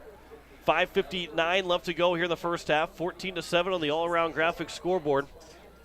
The Governors took that lead with the touchdown throw from Lincoln Keenels to Cade Kaiser, his second touchdown grab for Kaiser. And there's another first down. It's not even by half a ball length. That's by almost a index card for a first down. Yep, the nose of the football just past the first down marker, and the Colonels convert another first down as they are inside the Governor 30 again and driving here midway through the second quarter. So first and 10 for the 27, 5:50 to go as a handoff for Grossteter up the middle, but he's wrapped up right at that offensive line, and then he's thrown backwards one of the few times that Grossteter doesn't fall forward. His forward progress was stopped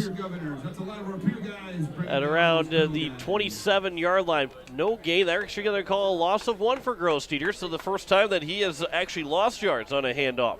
And a big job there by the defensive line for the Governors. And again, where the Colonels have had more success coming to the right, in this case as they're moving from left to right on your radio dial, that would be the near side. Governor's doing a nice job controlling the running game as it goes to the left for the most part. Bill Hauer with the handoff. A flag flew from the near sideline as the play was snapped. It would most likely mean it's going to be on the Mitchell Colonels unless Pierre is lined up offside. And it should be a loss for the Colonels, although the Bill Hauer got it inside the 25-yard line. And so now they be maybe an illegal formation or an illegal shift from the Colonels. As the referees are talking about it right around the 25-yard line, the far hash with 5:05 to go here in the first half. We'll hear from the referee on what the penalty is as they're talking about, again, where the ball is going to be spotted at, as he'll have the call for us. We have a legal motion against the offense. The back is moving towards the line of scrimmage.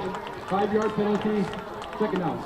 So illegal motion by Mitchell, and I like to hear that call too. Again, telling us exactly what it was. The back was moving before the snap without being, I guess, technically a false start, but it will be first down and 15 now from the 32-yard line. Actually, that's almost a 10-yard penalty. They had a 5-yard gain, but they ended up with a 5-yard penalty from the line of scrimmage. That should be second down because I believe as Scholes will go back to pass, he fumbles the football. It's not going to matter. Well, the ball's still loose. I don't think it's going to matter because the Governors are falling on top of it. And I think they have the football, whether it's second down or first down. It doesn't matter. Pierre's got another turnover against this Mitchell team. Their fourth turnover now from Mitchell, third fumble. Scholes loses it all the way back to the Governor 36-yard line. And now Pierre's got a chance to take a 2-score lead with 4:52 to go in the first half.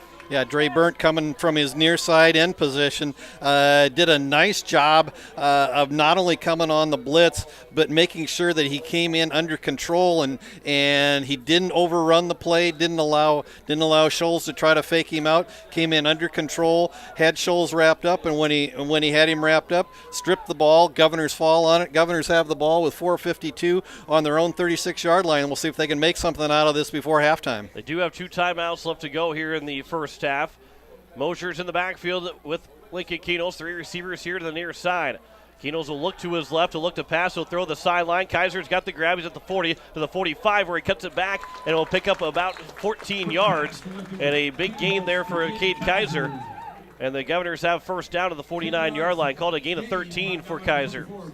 Yeah, that was a pass that Keenholz threw about 30 yards, but it only went about 1 yard in front of the line of scrimmage. I mean, he threw that thing a long way across the field. For Cade Kaiser, had a couple of blockers out in front of him, able to make about 13 on the play and a first down for the Governors. So first and 10 for the Governor, 49-yard line. With empty backfield, Keenels will throw over the middle. The catch is made. Nice snag there from Matt Hansen. Good hands from the receiver. Hansen gets the catch. He fell to the ground as he was making the grab. So a gain of about 8 for Hansen. And it's going to be second down and about 2 from the 43-yard line now in Mitchell territory.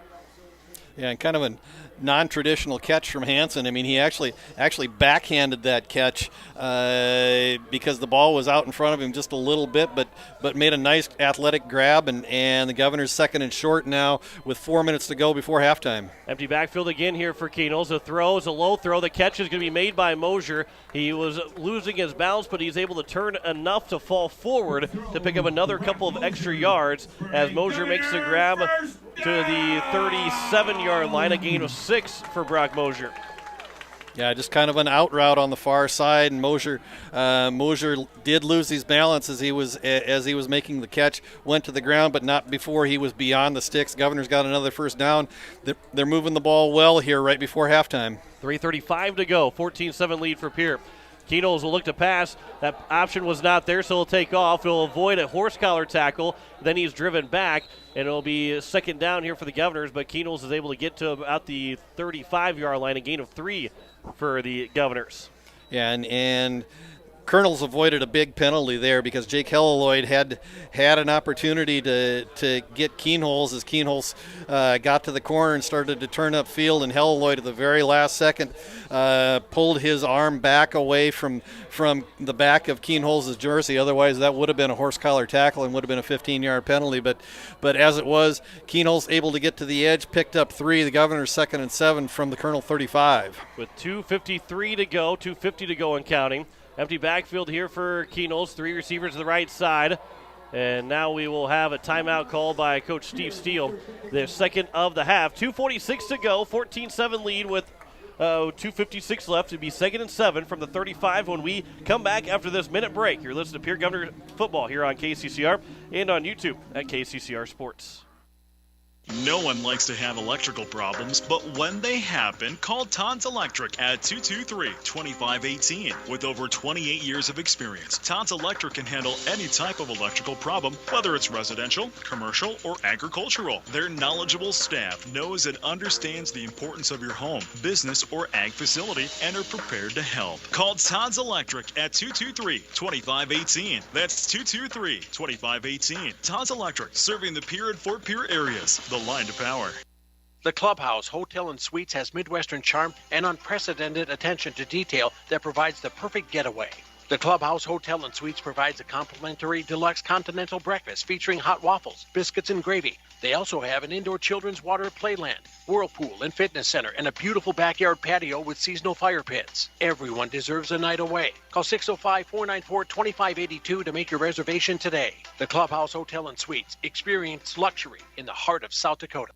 Keenholz tries to scramble on 2nd and 7, and he's wrapped up by 3 Mitchell Colonels, and it's going to be a loss, a big loss, and it's 3rd down here for Pierre, and they're now getting themselves out of field goal range with 2:28 to go. They're going to fall all the way back to the 46-yard line, and a big loss there for the Governors, loss of 11.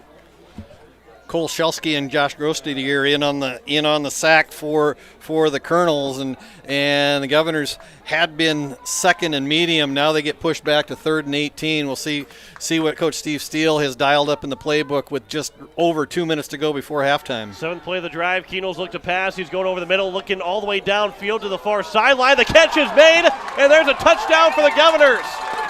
What a throw from Lincoln Keenholz. The catch is made, and another touchdown for Pierre. They lead 20-7 on 3rd and 18. Jack Merkwan comes through on another throw that just dotted up for Merkwan to make the catch, and a 46-yard throw to Jack Merkwan, his first grab of the game, and Pierre's got a 20-7 lead.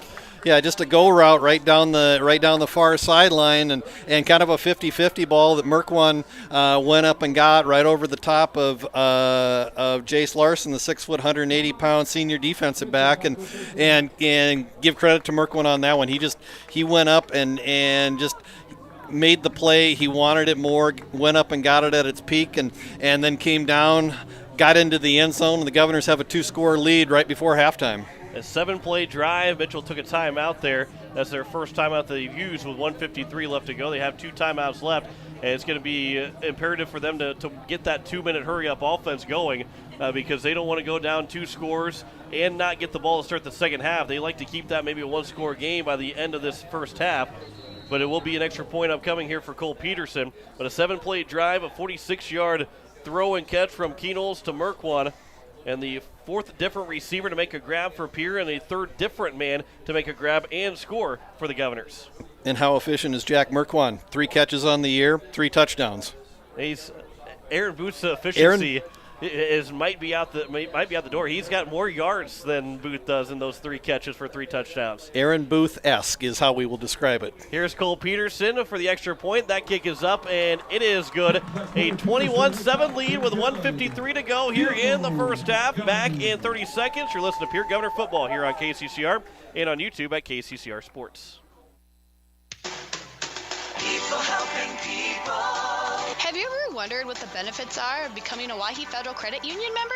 At Owyhee Federal Credit Union, we reinvest profits in you. We do this in the form of lower interest rates, higher dividends, and low to no fees. So come check us out or come in at 221 East Pleasant Drive in Pierre, because at Owyhee Federal Credit Union, we treat our members like they own the place because, well, they do.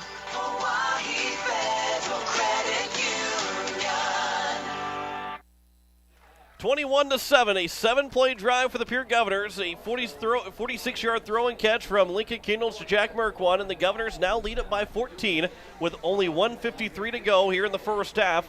Cole Peterson will be looking to put it in the back of the end zone. The last time that the Governors kicked off on this side of the field, it was a long return for the Colonels, so Peterson will be looking to potentially put that in a different spot, put it all the way back to the out towards the goal line. And right at the goal line, the catch is made by Mitchell. They're looking to return this out. They get past the 20 to the 25, 30, out to the 40-yard line. Spins off of the tackler, and it's down to the 50-yard line where Mitchell has got a good start here to this drive with 1:44. If they're going to try and come back and go down by 1 score at halftime, they needed that return right there. Yeah, Bryce Palmer again from the on the far side, fielded the ball right at the goal line, able to come up that right side of the Governor return unit and just came flying up the far sideline and avoided one tackle. Actually got wrapped up at about the 35-yard line, was able to spin out of it and gain another 15 yards. And so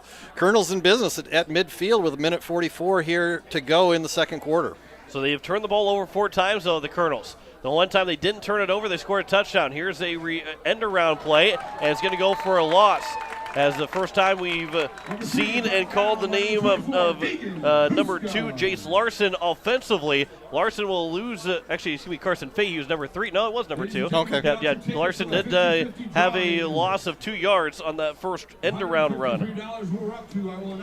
And the thing is, by running the ball and you keep it in the field of play, that clock continues to run. We're down to 1:15 now before halftime. 2nd and 12 from the 48-yard line in Mitchell territory. The throw, the catch is made by Larson. He is hit immediately. Jaden Wiebe comes in and spears Larson to the ground. And Wiebe will have Larson only gaining nothing on that. He did all that work for nothing. He took a huge hit for no gain.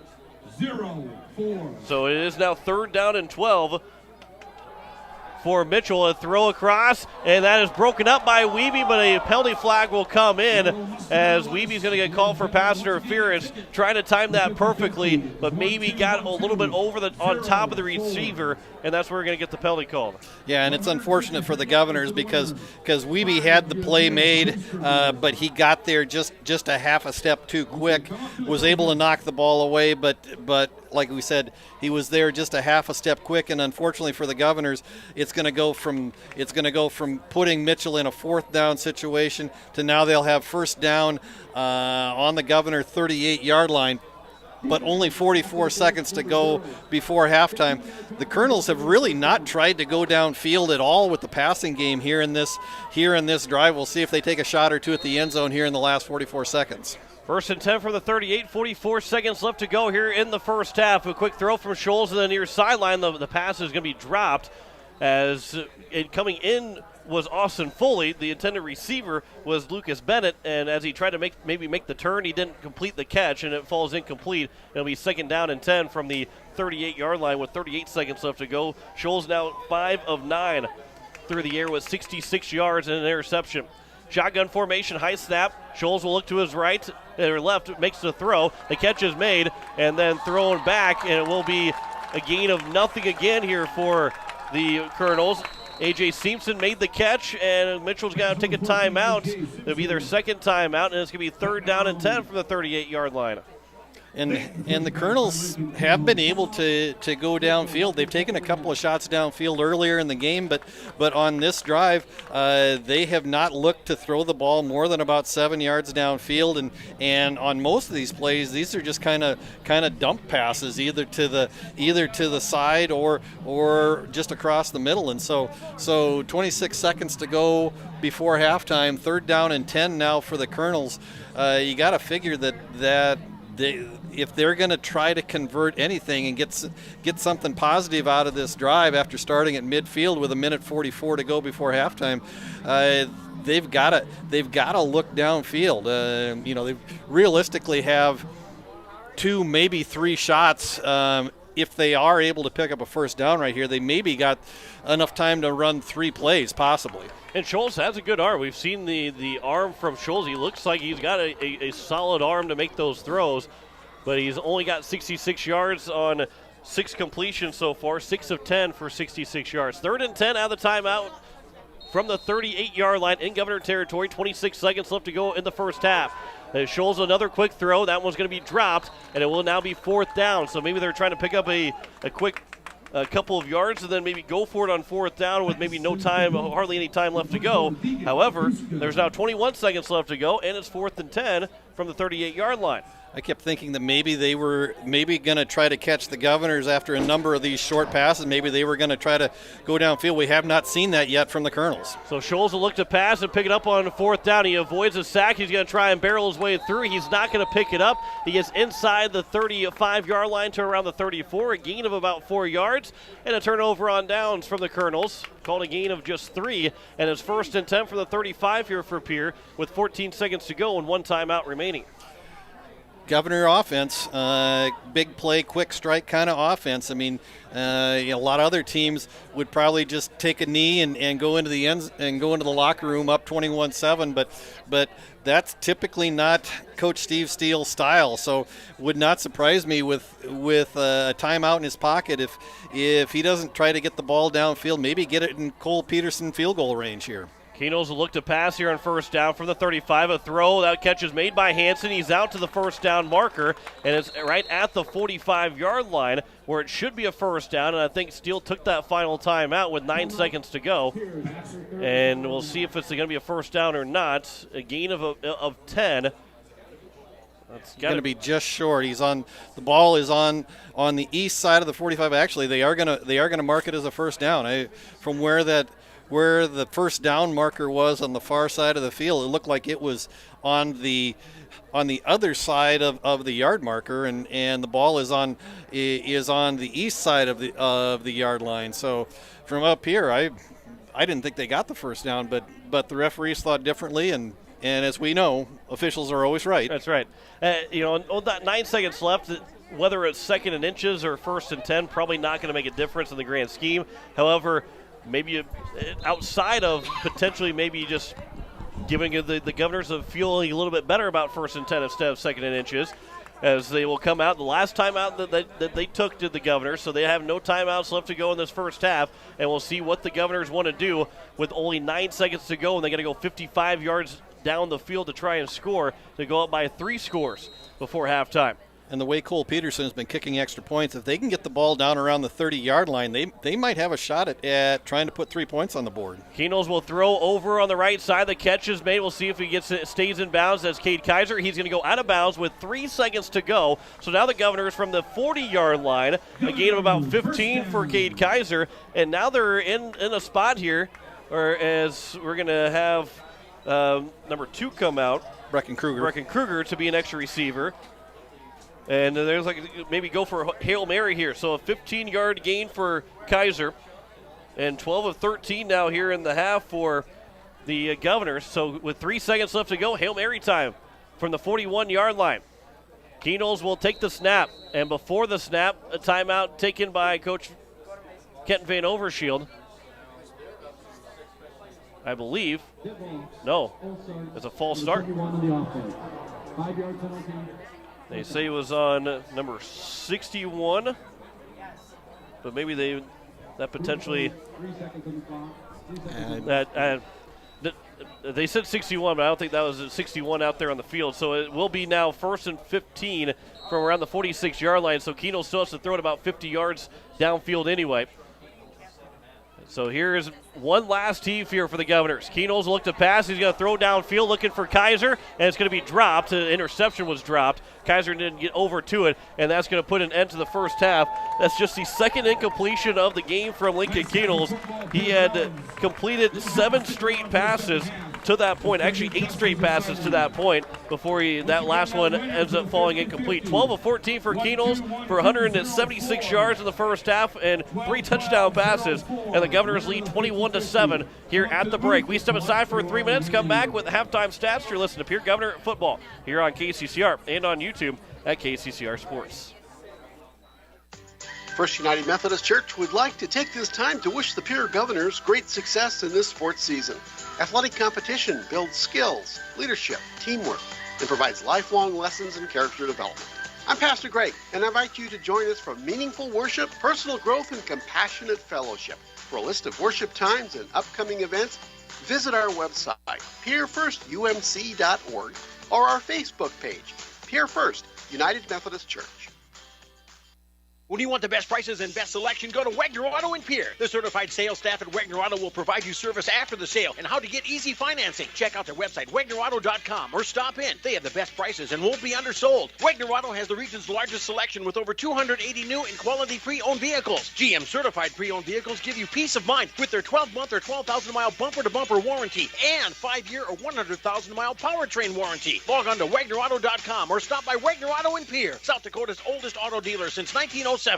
Are you building a new home or remodeling the old? Adding a fireplace can make a house a home. Olson Plumbing in Pierre carries a full line of Heat-A-Later fireplaces. Whether your taste is traditional or contemporary, Olson Plumbing has a great selection of Heat-A-Later fireplaces that will fit any style. Whether you're building new or updating, call Olson Plumbing. Heat-A-Later Fireplaces, the first name in fireplaces. Olson Plumbing in Pierre is your source for the industry's largest selection of indoor-outdoor fireplaces, either gas or wood, and outdoor fire pits. Stop by their showroom at 2803 East Wells or give them a call, 224-6436. When you're in the need for high-quality replacement auto parts, look no further than Zander Auto Parts and Machine Shop in Pierre. Zander's has been servicing the Pierre area for over 40 years. Their professional parts techs can get you the part you need and get you back on the road. Stop by Zander Auto Parts and Machine Shop at 500 West Sioux in Pierre or call 224-9221. Zander's, your source for domestic and foreign auto parts and accessories. Go Govs! This is Art from East Pierre Landscape and Garden Center. Did you know we are open 7 days a week? We're your shopping destination rather than simply a producer of nursery plants. We know what plants work in the area and offer high-quality landscape design services, plant materials, handmade outdoor crafts, and high-quality garden art. Let us make your yard and garden one to remember. East Pierre Landscape and Garden Center, east on Highway 34, north of Farm Island in Pierre. Dakota Sprinkler and Landscaping is who you should call as we enter the fall season. They can make sure your lawn makes it through the tough South Dakota winters. They can help with the fall cleanup, winterize that sprinkler system so that it can be ready to go in the spring. And once the snow starts to fly, they can help with that too. Dakota Sprinkler and Landscaping, helping customers year-round. Call Dakota Sprinkler and Landscaping, 280-4440. As we welcome you back here to Pierre at Hollister Field, it is halftime. The Governors lead 21-7. Before we get into halftime stats, Greg Dean's got a rundown of scores around the states. In 11 AA, late in the second quarter, Spearfish leads Huron 9-7.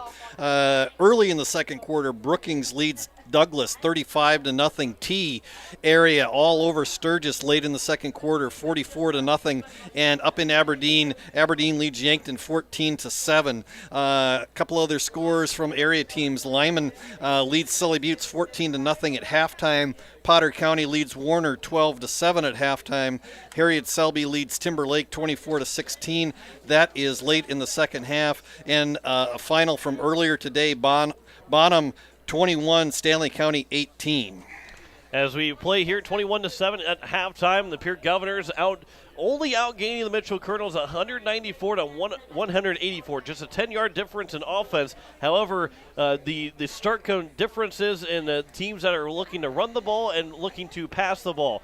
The Governors have thrown the ball for 176 yards. Kenols is 12 of 14 for 176 yards. All 3 touchdowns have come through the air, with Matt Hansen catching the first one for 39 yards, Kaiser the second one for 27 yards, and Merkwan the third one for 46 yards. Only 18 yards rushing for the Pierre Governors in the first half. Where on the other side, the Mitchell Colonels and Trayson Scholes is 6 of 11 for 66 yards and an interception. And the rushing attack has got 118 yards on the ground for 184 yards of offense, but Mitchell has turned the ball over, 3 fumbles and an interception. They've also turned the ball over on downs. The one time, I guess I shouldn't say the one time anymore, they've only held the ball through a succession of plays, whether it's, again, turnover on downs, punt, field goal, touchdown, whatever it is. They've twice out of the 6 possessions they've had, they've turned the ball over 4 times. That's not going to help you win a whole lot of ball games, but you've also forced a fumble. You forced a punt from Pierre, and you're only down by 2 scores. So this first drive can dictate on how this second half is going to go for both teams. And that's the thing. I mean, and it's awful tough to win a ball game when you have 4 turnovers, especially 4 turnovers and a half. And so if you're Mitchell and you're Coach Kent Van Overshield, you're probably in the locker room right now kind of shaking your head and going, you know, we really just need to clean some stuff up here right now. But in some ways, they're kind of thanking their lucky stars that they're only down by 2 scores. I mean, a lot of times when you give up four turnovers in a half, you could be down by 3, 4, 5 scores at this point. And the Governors won back in 2018. They had a lot of turnovers in the first half, ended up coming back in that game against Washington, ended up losing that game late. They were able to come back, but you don't do yourself any favors when you turn the ball over as much as what they have. And for Mitchell, they got to be thankful that they are within 2 scores, because a 4 turnover first half spells disaster for you, but you didn't have disaster. You're only trailing in 10 yards of total offense, 14 points on the board. They've got to feel pretty good about themselves going into the second half, knowing what happened in that first half. The downside for Mitchell is that this is really not a quick strike kind of offense. I mean, they're a ground and pound, grind it out kind of offense. If I read the numbers right, I think they've had 25 rushing attempts, 118 yards. So they're averaging right around 5 yards a carry when they stay on the ground. But the problem is that one drive when they scored, I think you said it was an 11-play drive, and I don't know how much time it took off the clock, but those are long, extended kinds of drives that you just don't score quickly. And even in this last drive, right before halftime, where the Colonels had the ball at midfield with 1:44 to go before halftime, just ineffective trying to get the ball even on the underneath passing game, and the only yards they really garnered was on that pass interference play that got them down close to the 30-yard line. So Governor defense kind of in a little bit of a bend but not break mode so far tonight, and so some positive things there. If the Governors can continue down that path, they've got a chance to possibly pull out a victory here in the second half. The Governors will get the ball to start the second half, and then that's where we're going to see what way this game goes, because Mitchell gets a stop to open up the third quarter. They put themselves in position to strike once and be down by 1 score, but if Pierre does come away with the whether it's a touchdown or a field goal, they go up by 3 scores, and that then changes how things are played the rest of this contest.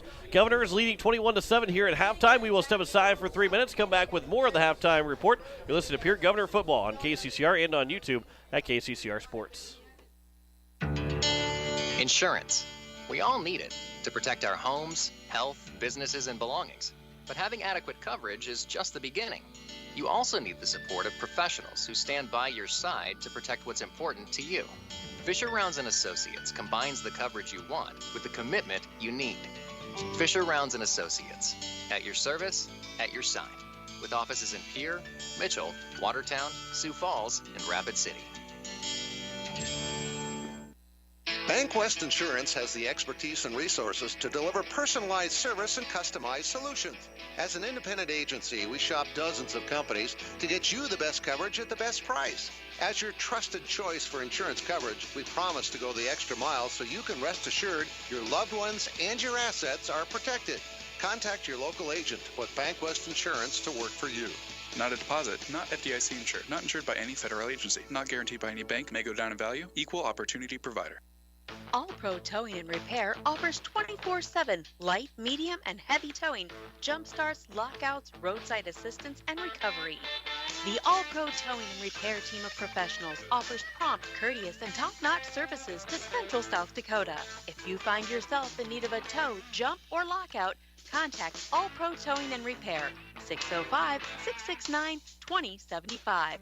That's 605-669-2075. Pictures are memories we want to last forever. For those special times, call Bridget M. Photography, a unique boutique photography studio offering family portraits, children, seniors, and even your pets.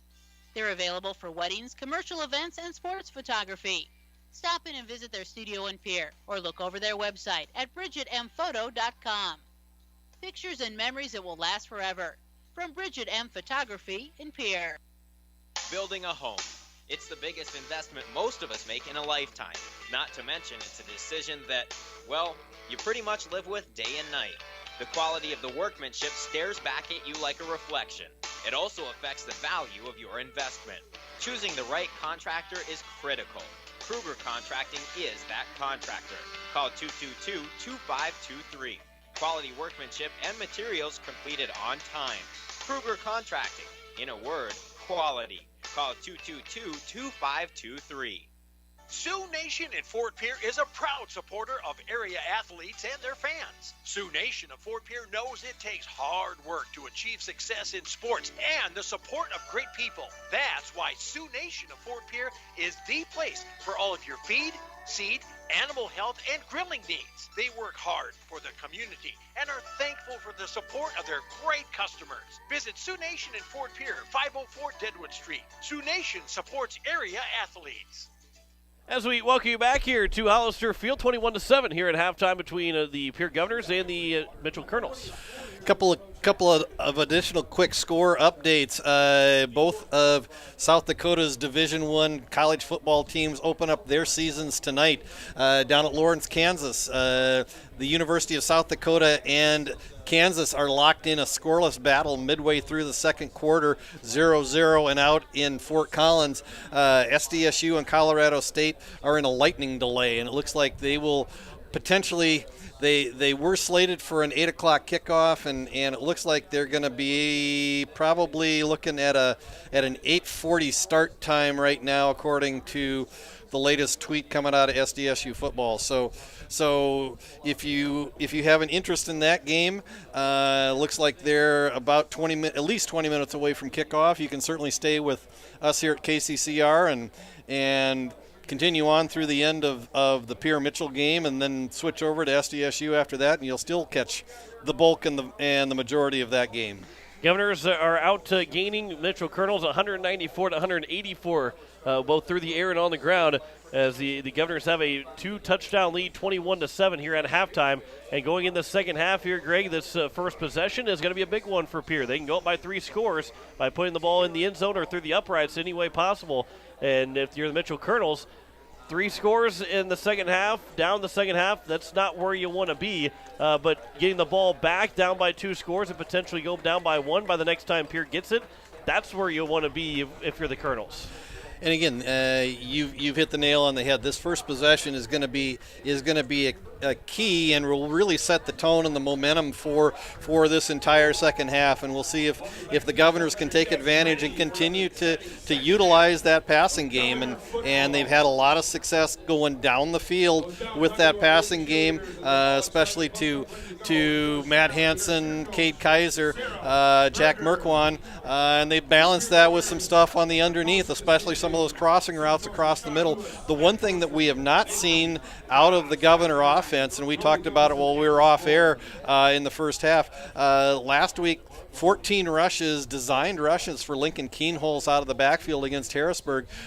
Tonight, really only have seen one so far, and so you kind of wonder if at some point, if the Governors aren't going to try to dial that up out of the playbook and see if they will try to put the ball in Lincoln Keenholz's hands and try to take maybe a little time off the clock, keep that clock running. Now that they've got this 2-score lead up 21-7 at halftime. Pierre Governors again, they lead 21-7 here at the break. We'll step aside for 3 minutes. Come back with the second half. Pierre Governors on the ball. Start the second half. You're listening to Pierre Governor Football here on KCCR and on YouTube at KCCR Sports. Looking for your next new or used car, truck, or SUV? Then go no further than the comfort of your own home. Shop online at lambmotor.com. On lambmotor.com, you'll find the vehicles Lambs has in stock. You can schedule a test drive or your vehicle's next tune-up, all online. New or used, shop for it all online, anywhere you are. Lamb Motor has the right vehicle for you. Lamb Motor in Oneida and online, lambmotor.com.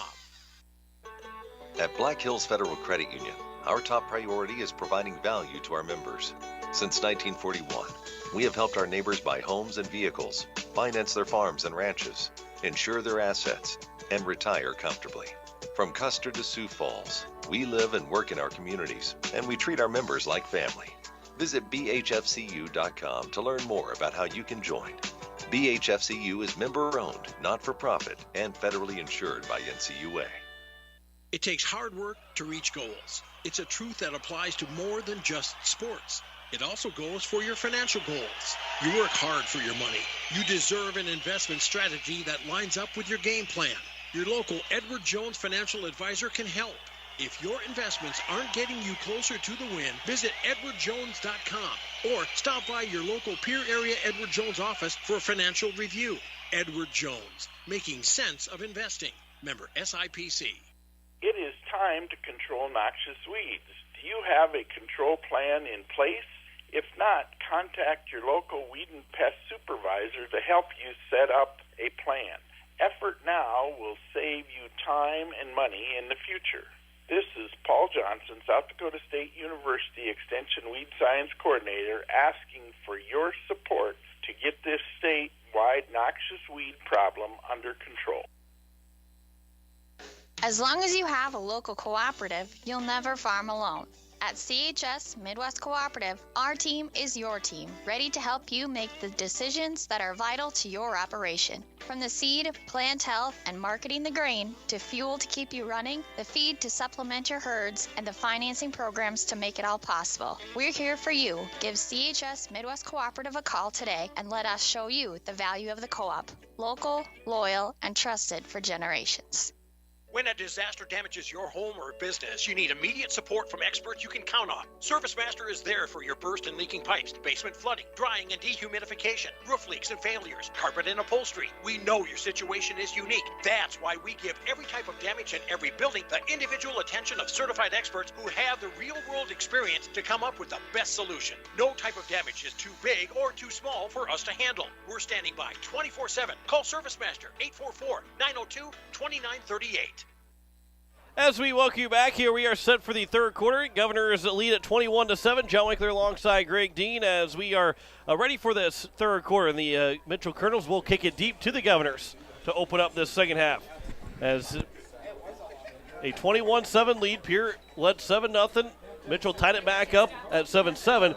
And then it was 2 scores in that second quarter for the Governors to make it a 21-7 lead. All 3 touchdowns have gone through the air for the Governors so far in the contest.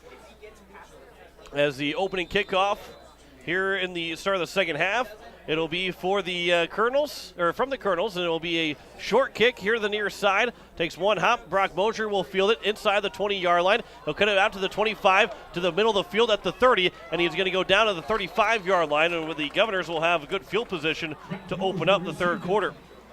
Yeah, kind of a short kick from Joe Hayden, bounced it about the 20-yard line. Mosier picked it up on one bounce. It eluded one of the Colonel coverage men, and then worked his way back towards the middle of the field, had a nice seam going back towards the middle of the field, and able to take it out to the 35-yard line before he was brought down by the middle of the Mitchell coverage unit. So good field position to start this all-important drive to start the third quarter here for the Governors.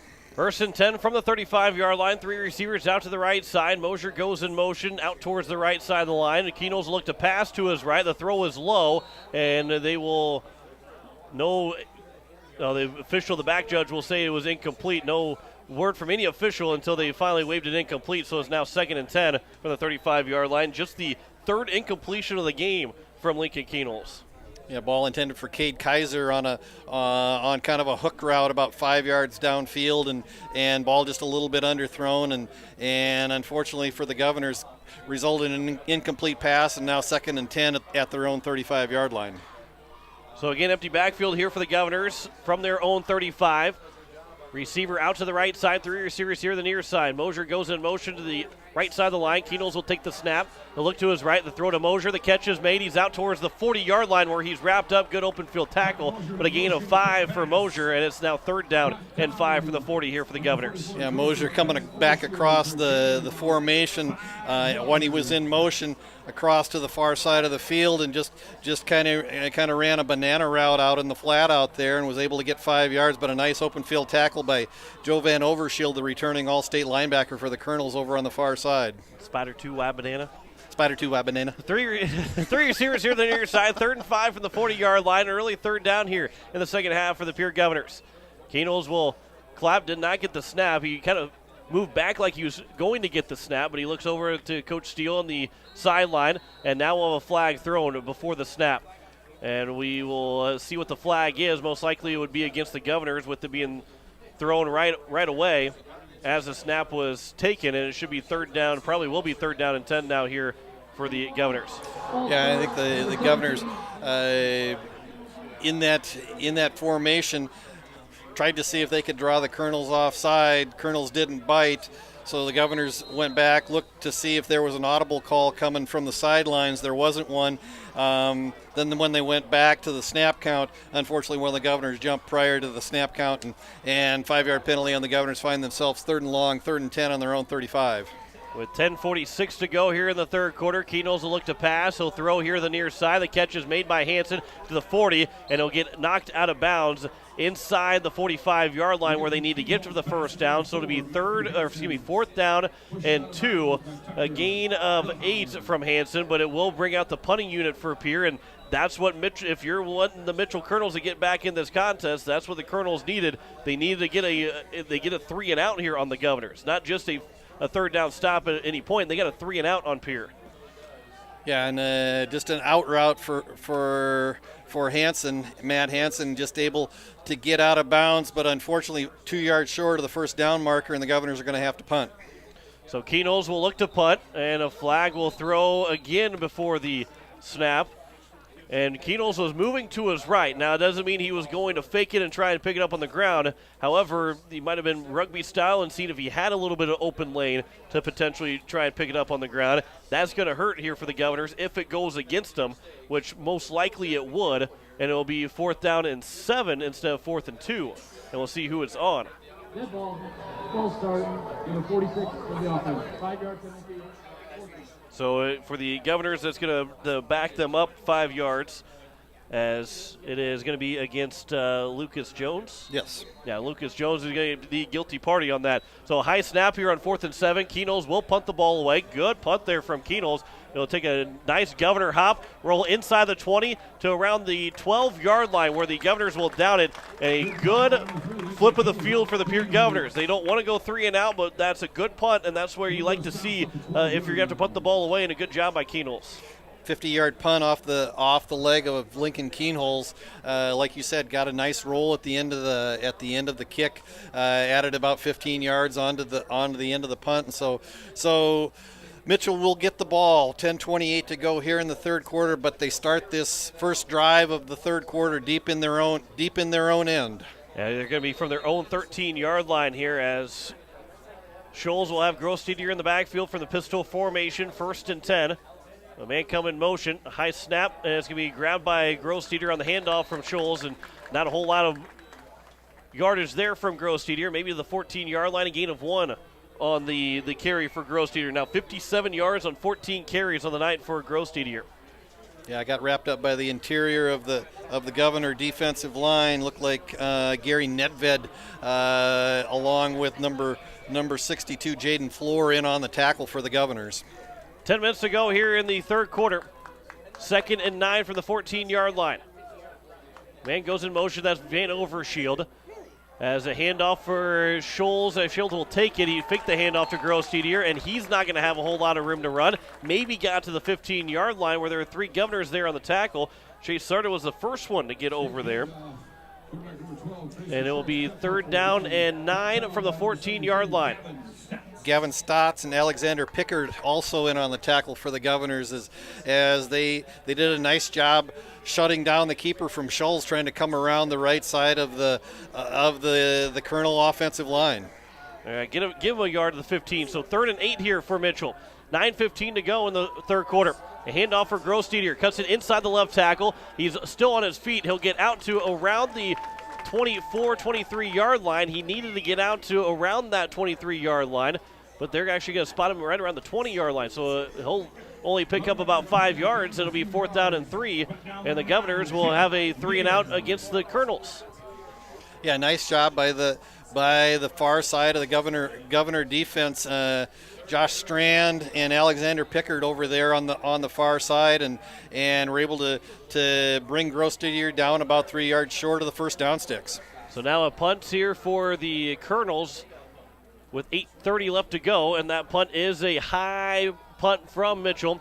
It will be fair caught by Wiebe at the 50-yard line, and it will be a good field position now here for the Governors to get their second possession of the second half. And the Governors win the special teams trade-off in that possession. About a 50-yard punt out of Keenholz, but the Colonels only coming back with about a 30-yard punt. Fair catch from Wiebe. Governors get the ball right at midfield, and so in the change of possessions, the Governors actually netted about 12 yards. So now it'll be 1st and 10 from the 50-yard line. 3 receivers here on the near side. Empty backfield for the Governors.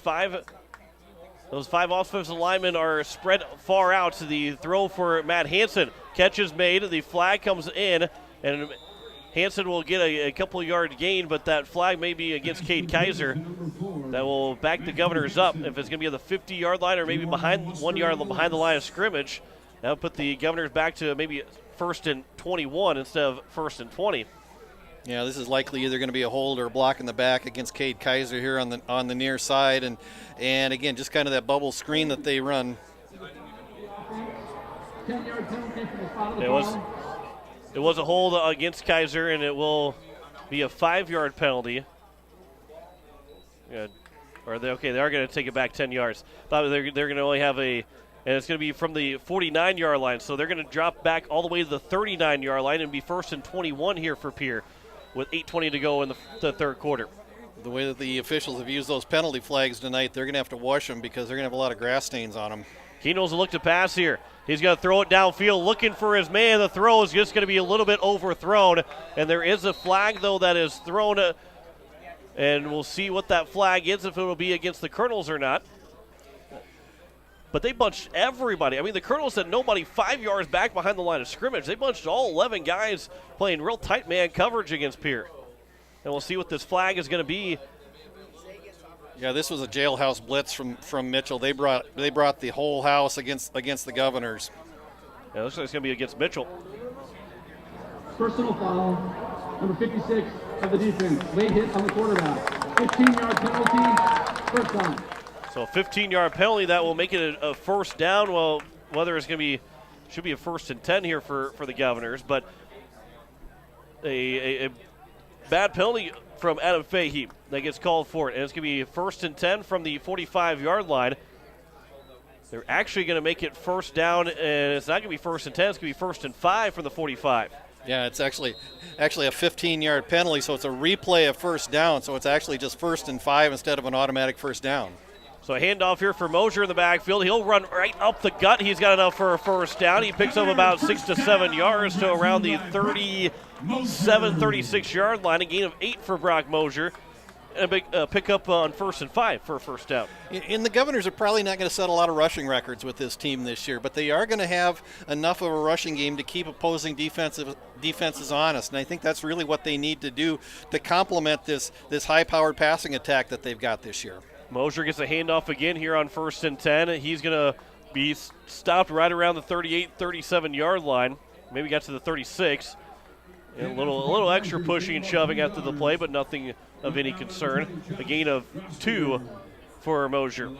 Yeah. Brady Getz, again, back in his first action of the year on the offensive line for the Governors, got tied up with Bo Foote, one of the best wrestlers in South Dakota for Mitchell, and kind of just exchanging pleasantries after the whistle. Here is Keenels on a design run. One of the few times we've seen Keenels on a design run. He's going to take it outside the left tackle. He's going to get out of bounds inside the 45-yard line. So it'll be 3rd down and manageable here for the Governors. And we haven't seen Keenels' number be called a lot on the ground. That's just his 4th rushing attempt. In the first 3, that was scrambling plays. And so and Coach Steele is kind of talking about that. He likes to put those scrambles on when a pass play is called. He likes to put that into the passing yard category instead of the rushing yards. This one, a design run and a gain of 2 for Keenels to make it now 3rd and 6 for the Governors from the 34-yard line. Keenels empty backfield. 2 receivers on each side. Is able to go out for the tight end spot. He'll look for the throw, and it's going to be just outside the left arm of Zabel where he can't make the catch. And it's now 4th down and 6 from the 34. That is a 51-yard field goal for Cole Peterson. I don't think they try it. But the way Cole Peterson has kicked the ball, I think they're going to punt the ball away. But the way that Cole Peterson kicked the ball, if this was a game that was probably out of reach, why not give him a shot at it? Right now, with a 14-point lead, you don't want to risk a good field position going back the other way. That or a late-game situation. Yeah. I think you certainly could put the ball on the foot of Cole Peterson, but I think this is a good call right here. Try to pin the Colonels back deep in their own end right now and see if Lincoln Keenholz can convert on this one. Keenholz with a little pooch kick, a rugby-style kick, all the way out towards the goal line, and it's going to roll into the end zone for a touchback. So it'll be a net of a 14-yard punt from Lincoln Keenholz. But that's the other thing is that you can't really assume that they're going to punt the ball away with Keenholz doing the punting. You see that a lot in high school football. You get your quarterback to be your punter, and then you get the option of Keenholz is a good runner. He can pick it up on the ground. Or if you call a fake pass play, well, your quarterback's the one that's going to throw the ball at the punter spot. And that's the thing. You just have so many options when you put a versatile athlete like Lincoln Keenholz back as your punter. I mean, you just open up a lot of possibilities on your special teams play. 7 minutes to go here in the third quarter, a 21-7 lead for the Governors. Play action for Scholes. He's looking over across the field to throw, and it's going to be tipped and incomplete. A wide open man in Lucas Bennett, but he cannot make the catch. Scholes just missed him. He got the left hand to it, but couldn't pull it down with both hands, and it's going to be 2nd and 10. And that's a missed opportunity for the Colonels because that was maybe not pay dirt, but it was going to be close to getting to pay dirt for Mitchell. Yeah, and Lucas Bennett coming from the far side just on a crossing route. And like you said, I mean, Scholes just missed him because Bennett was running free and clear coming to the near sideline and was able to get one hand on the ball, but was not able to bring it in. Lucky break for the Governors. 2nd and 10, a screen pass. That one's dropped by Vilhauer. He had to reach up with his right hand, but those are the catches. If you're standing still and had to reach up with just one right hand, you got to come down with it, and Vilhauer did not make the catch. It is now 3rd down and 10 with 6:50 left to go here in the third quarter. Yeah, and the Governors got a little pressure and maybe made Scholes throw the ball just a little bit before he wanted to on that screen pass, and so good pressure up the middle from the Governors. 3rd and 10 for the 20-yard line, 6:50 to go in the third quarter. As Scholes will look to pass, he's going to throw it downfield. He's going to overthrow his intended receiver. Keenholz had the only option to maybe go get that ball. The intended receiver was A.J. Simpson, and it will be another punting situation, another 3 and outs. 3 incompletions on that drive from Mitchell, and they're going to punt the ball away with 6:44 to go. You know, there's still a quarter and a half left, and I don't think that Coach Kent Van Overshield really is getting away from the game plan by any means, but that's little uncharacteristic like of Mitchell to have just 3 pass attempts like that in a row, and all 3 obviously were incomplete. And you don't want to get out of if you're Mitchell, you don't really want to get out of your game plan quite yet. There's still almost 19 minutes of gameplay left. And again, there's 19 minutes of gameplay, but it generally takes, unless they break one, it generally takes a long time for Mitchell to put points on the board. They're not a quick strike team. As that one's going to be down just inside Governor territory at around the 48-yard line. So the Governors again force another 3 and out from the Mitchell Colonels, and now the Governors have an opportunity to take a 3-score lead. No scoring yet in the second half. 6:35 left to go here in the third quarter. 21-7 lead for the Governors over the Mitchell Colonels. Next week, we are not playing on Friday. We'll play Saturday evening against the Sturgis Scoopers. 7 o'clock, we'll have kickoff. We'll be on air at 6:30 again, but on Saturday night instead of Friday night, our lone Saturday game of the year. As Keenels will look to pass on first down from his own 48-yard line, throw over the middle. The catch is made. They're going to break free for a touchdown.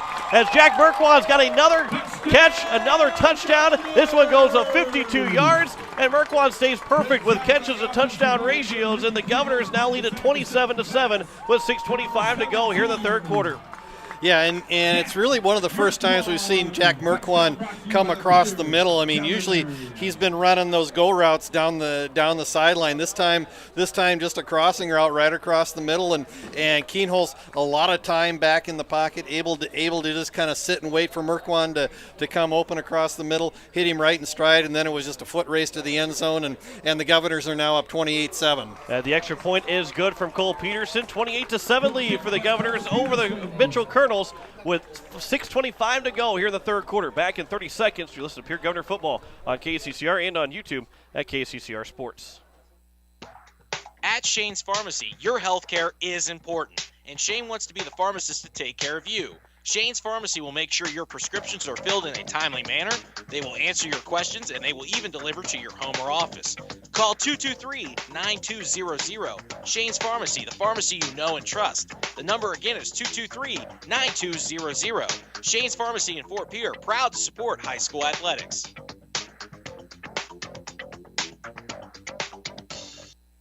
As we welcome you back here, it is a 28-7 lead now for the Pierre Governors. Jack Merquan's got himself another catch for a touchdown. He's 4 for 4 on catches and touchdown grabs on those 4 catches. 98 yards last week on 2 catches for 2 touchdowns. 98 yards this week on 2 catches for 2 touchdowns. As efficient as he could possibly be. I've not seen anybody, Aaron. We talk about Aaron Booth. He's becoming more of better than what Aaron Booth was his career for the Governors. Well, we talked about the fact that maybe Jack Merquan's new nickname is Chris Carter because all he does is score touchdowns. He's got to be something because Jack Merquan's having himself a good start to this season. And you mentioned that this team is probably not going to be breaking any records in terms of the of rushing wise, but receiving wise and passing wise, this might be a team that could break some records because they're going to throw the ball a lot this year, more so than they probably ever have before. Yeah, and the Governors have had some very good passers in the last decade. I mean, quarterback coach Brevin Kaiser certainly comes to mind. Peyton Zabel, a two-time All-State quarterback, and so the Governors have been able to throw the ball well, but we may see some records broken this year off the arm of Lincoln Keenholz. There was a screen pass that was caught by Josh Grosstedier as Mitchell is throwing the ball. The last 4 plays have been passes for the Mitchell Colonels, and it will be a gain of about 6 to 7 for Grosstedier, his first grab of the night, and the Colonels have second and 3 from the 27-yard line. Yeah, and again, so now the Colonels find themselves down 3 scores, just over 5 minutes to go here in the third quarter. They've got to figure out a way to try to put some points up in a hurry, and they really don't have that quick strike offense like they did last year with Parker Phillips, who was that kind of speed burner. This is more of a real ground and pound kind of an offense, and so it's real methodical, and they got to figure out a way to break through that Governor first line of defense. Well, they did that in that last play. Joe Van Overshield had an 8-yard run that picked up a first down. He's out to around the 36-yard line. We'll call it a 9-yard run here for Joe Van Overshield, and the Governors Colonels have 1st and 10 from around the 36 with 5:18 to go here in the third quarter, as they'll have shotgun formation with Grossteeder in the backfield. Man goes in motion. That's Bennett. Scholes on be a design run as he'll take it to the left side, but he's upended. He tried to fall forward, but he's not going to pick up a whole lot of yards as he'll get to around the 37, maybe 38-yard line, a gain of about 2. We'll call it around 2nd and 8 here for the Colonels. And the Governors, whatever adjustments they made in the locker room at halftime, especially on the defensive line side, have really come into play because they have really done a nice job of, for the most part, throttling this Colonel offense here so far in the third quarter. Scholes will look to pass. He steps out of the pocket. He is thrown down. And a sack for the Governors. Josh Strand is in the backfield to pick up a big sack for Pierre, and it's 3rd down and long now for the Colonels. Yeah, and had both the outside linebackers coming from the near side and the far side. Chase Sarda coming from the near side occupied a blocker on the near side as the running back had to step up. What that did is it allowed Josh Strand to come on a clear run off the backside, just wrapped up Scholes before he even had a chance to step up in the pocket to try to find a receiver, and the Colonels now find themselves 3rd and long. Here's 3rd and 12 for the 3rd and 11 for the Colonels. That ball is popped out near the sideline, picked up, and there goes Austin Foley. He's out to the 10, the 5, touchdown. Fumble recovery for Austin Foley of about 30 yards, and Pierre leads at 34-7 with 3:48 to go on the 5th turnover for the Mitchell Colonels. Yeah, and a nice play from the Colonels, just kind of an out route to Lucas Bennett that he was able to turn up, made about a 3-step move and was able to turn up the field before he got corralled by a trio of Governor defenders. Ball comes out, and then Austin Foley picks it up at about the 30-yard line and made a nice move on Josh Grossteeder as he just stepped inside of him as Grossteeder had the angle on him at about the 15-yard line. Foley just steps inside of him, goes into the end zone. The Governors now lead 34-7. Cole Peterson on for the extra point. With 3:48 to go here in the third quarter, as the Govs now lead it by 28 as the extra point is up and good from Peterson. 35-7 with 3:48 to go here in the third quarter. Back in 30 seconds. You listen to Pierre Governor Football on KCCR and on YouTube at KCCR Sports. Let Country Carpet and Flooring help you update your home or office with the latest fashion trends. With over 30 years of experience, we can help you find the right flooring or window treatments for your needs. Stop down to 414 East Sioux Avenue or call for an appointment at 224-9297 for your free consultation and estimate. Go Govs!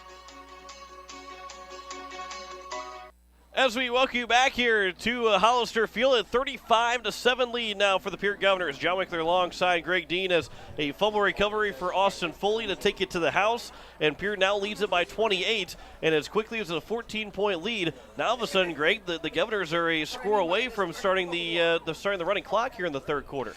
And what the Governors have done ever since the beginning of the second quarter, the Governors have just really kind of taken over this game. It was tied 7-7 as Mitchell scored late in the first quarter to tie that ball game up, but ever since then, the Governors have just gradually taken control, and especially here in the third quarter, really have just not allowed the Colonel offense to gain any kind of momentum coming out of the locker room. And so the Governors are really beginning to put a mark on this game, and especially that scoop and score from Austin Foley that put the Governors up 35-7. That's a big momentum booster for the Governors, and we'll see if they can continue this defensive dominance that they've exhibited so far here in the second half. And Cole Peterson continue to do what Cole Peterson does, kick the ensuing kickoff out of the end zone for a touchback, and it is now 1st and 10 from the 20-yard line for the Mitchell Colonels with 3:48 to go here in the third quarter.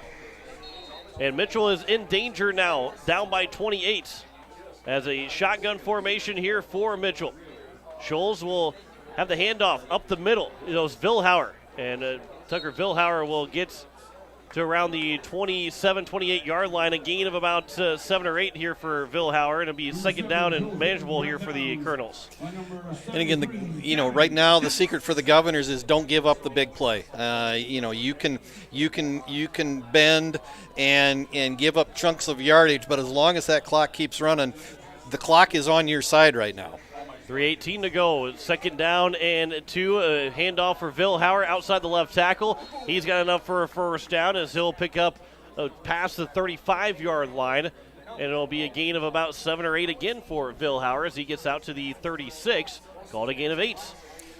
Jaden Floor coming from the middle of the Governor defensive line, came all the way across and actually ran down Vilhauer from behind on the far side. Even though they gave up the first down, again the clock continues to run here with just under 3 minutes to go in the third period.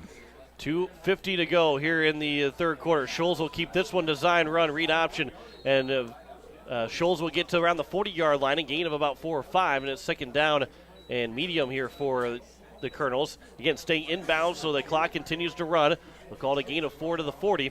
Second and 6 for the Mitchell Colonels.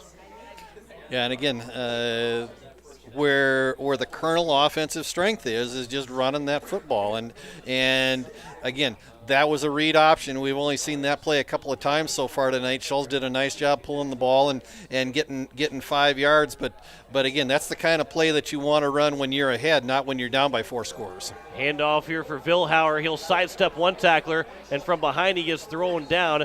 Good open field tackle again, but another first down upcoming for the Colonels. Oh, maybe it'll be third down. Yep, they're going to give a first down, a gain of 6 to the 48-yard line.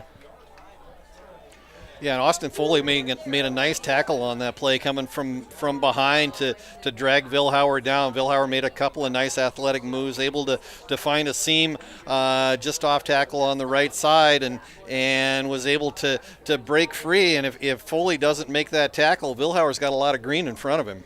Scholes play action, rolling to his right. He'll throw over the top, and he'll make the catch is made by Lucas Bennett. He's pushed out of bounds. And it'll be a first down here for the Mitchell Colonels, and they are into Governor territory, and they're looking to drive down, and they're down by 28. They need a score. If they want it back in this ball game, they need a big score all the way down to the 32-yard line. Yeah, and Bennett coming from the far side on that crossing route as Scholes rolls towards the near sideline. He had about 3 Governor defenders breathing down his neck, but a nice ball from Scholes to Bennett here on the near side. Scholes and Bennett, a couple of the only 2 juniors on this Mitchell Colonel offensive unit. A handoff right up the middle, and not a whole lot of room to run. That one was for number 24. And that is Bryce Palmer that gets the handoff. So not a whole lot we haven't seen Palmer get the ball a lot, but his first handoff, he gets to the 30-yard line, a gain of 2, and it's second and 8. And again, the Governor's doing a nice job just making sure that the ball stays in front of him. You don't want to give up that big play here late in the third quarter. With 1:07 to go. Man goes in motion, handoff for Palmer. He'll stretch it out to the left side, past the left tackle, avoids one tackler, and he'll get a first down before he's thrown out of bounds as he gets near the 20-yard line. Maybe a gain of 10 for Palmer and a first down again for the Mitchell Colonels with 58 seconds to go here in the third quarter. Again, to give the 19-yard line, a gain of 11 for Palmer. Yeah, just able to elude the tackle of Jacob Mayer in the backfield. If Mayer's able to bring him down, that play would have likely gone for little to no gain. But Palmer showing some nice speed once he gets to the edge, and maybe that's part of the reason that he's in the backfield is trying to get a little more speed into this Colonel running game right now. First and 10 for the 19-yard line. A handoff for Palmer in the backfield. He's able to avoid a big loss, and he's actually going to pick up positive yards.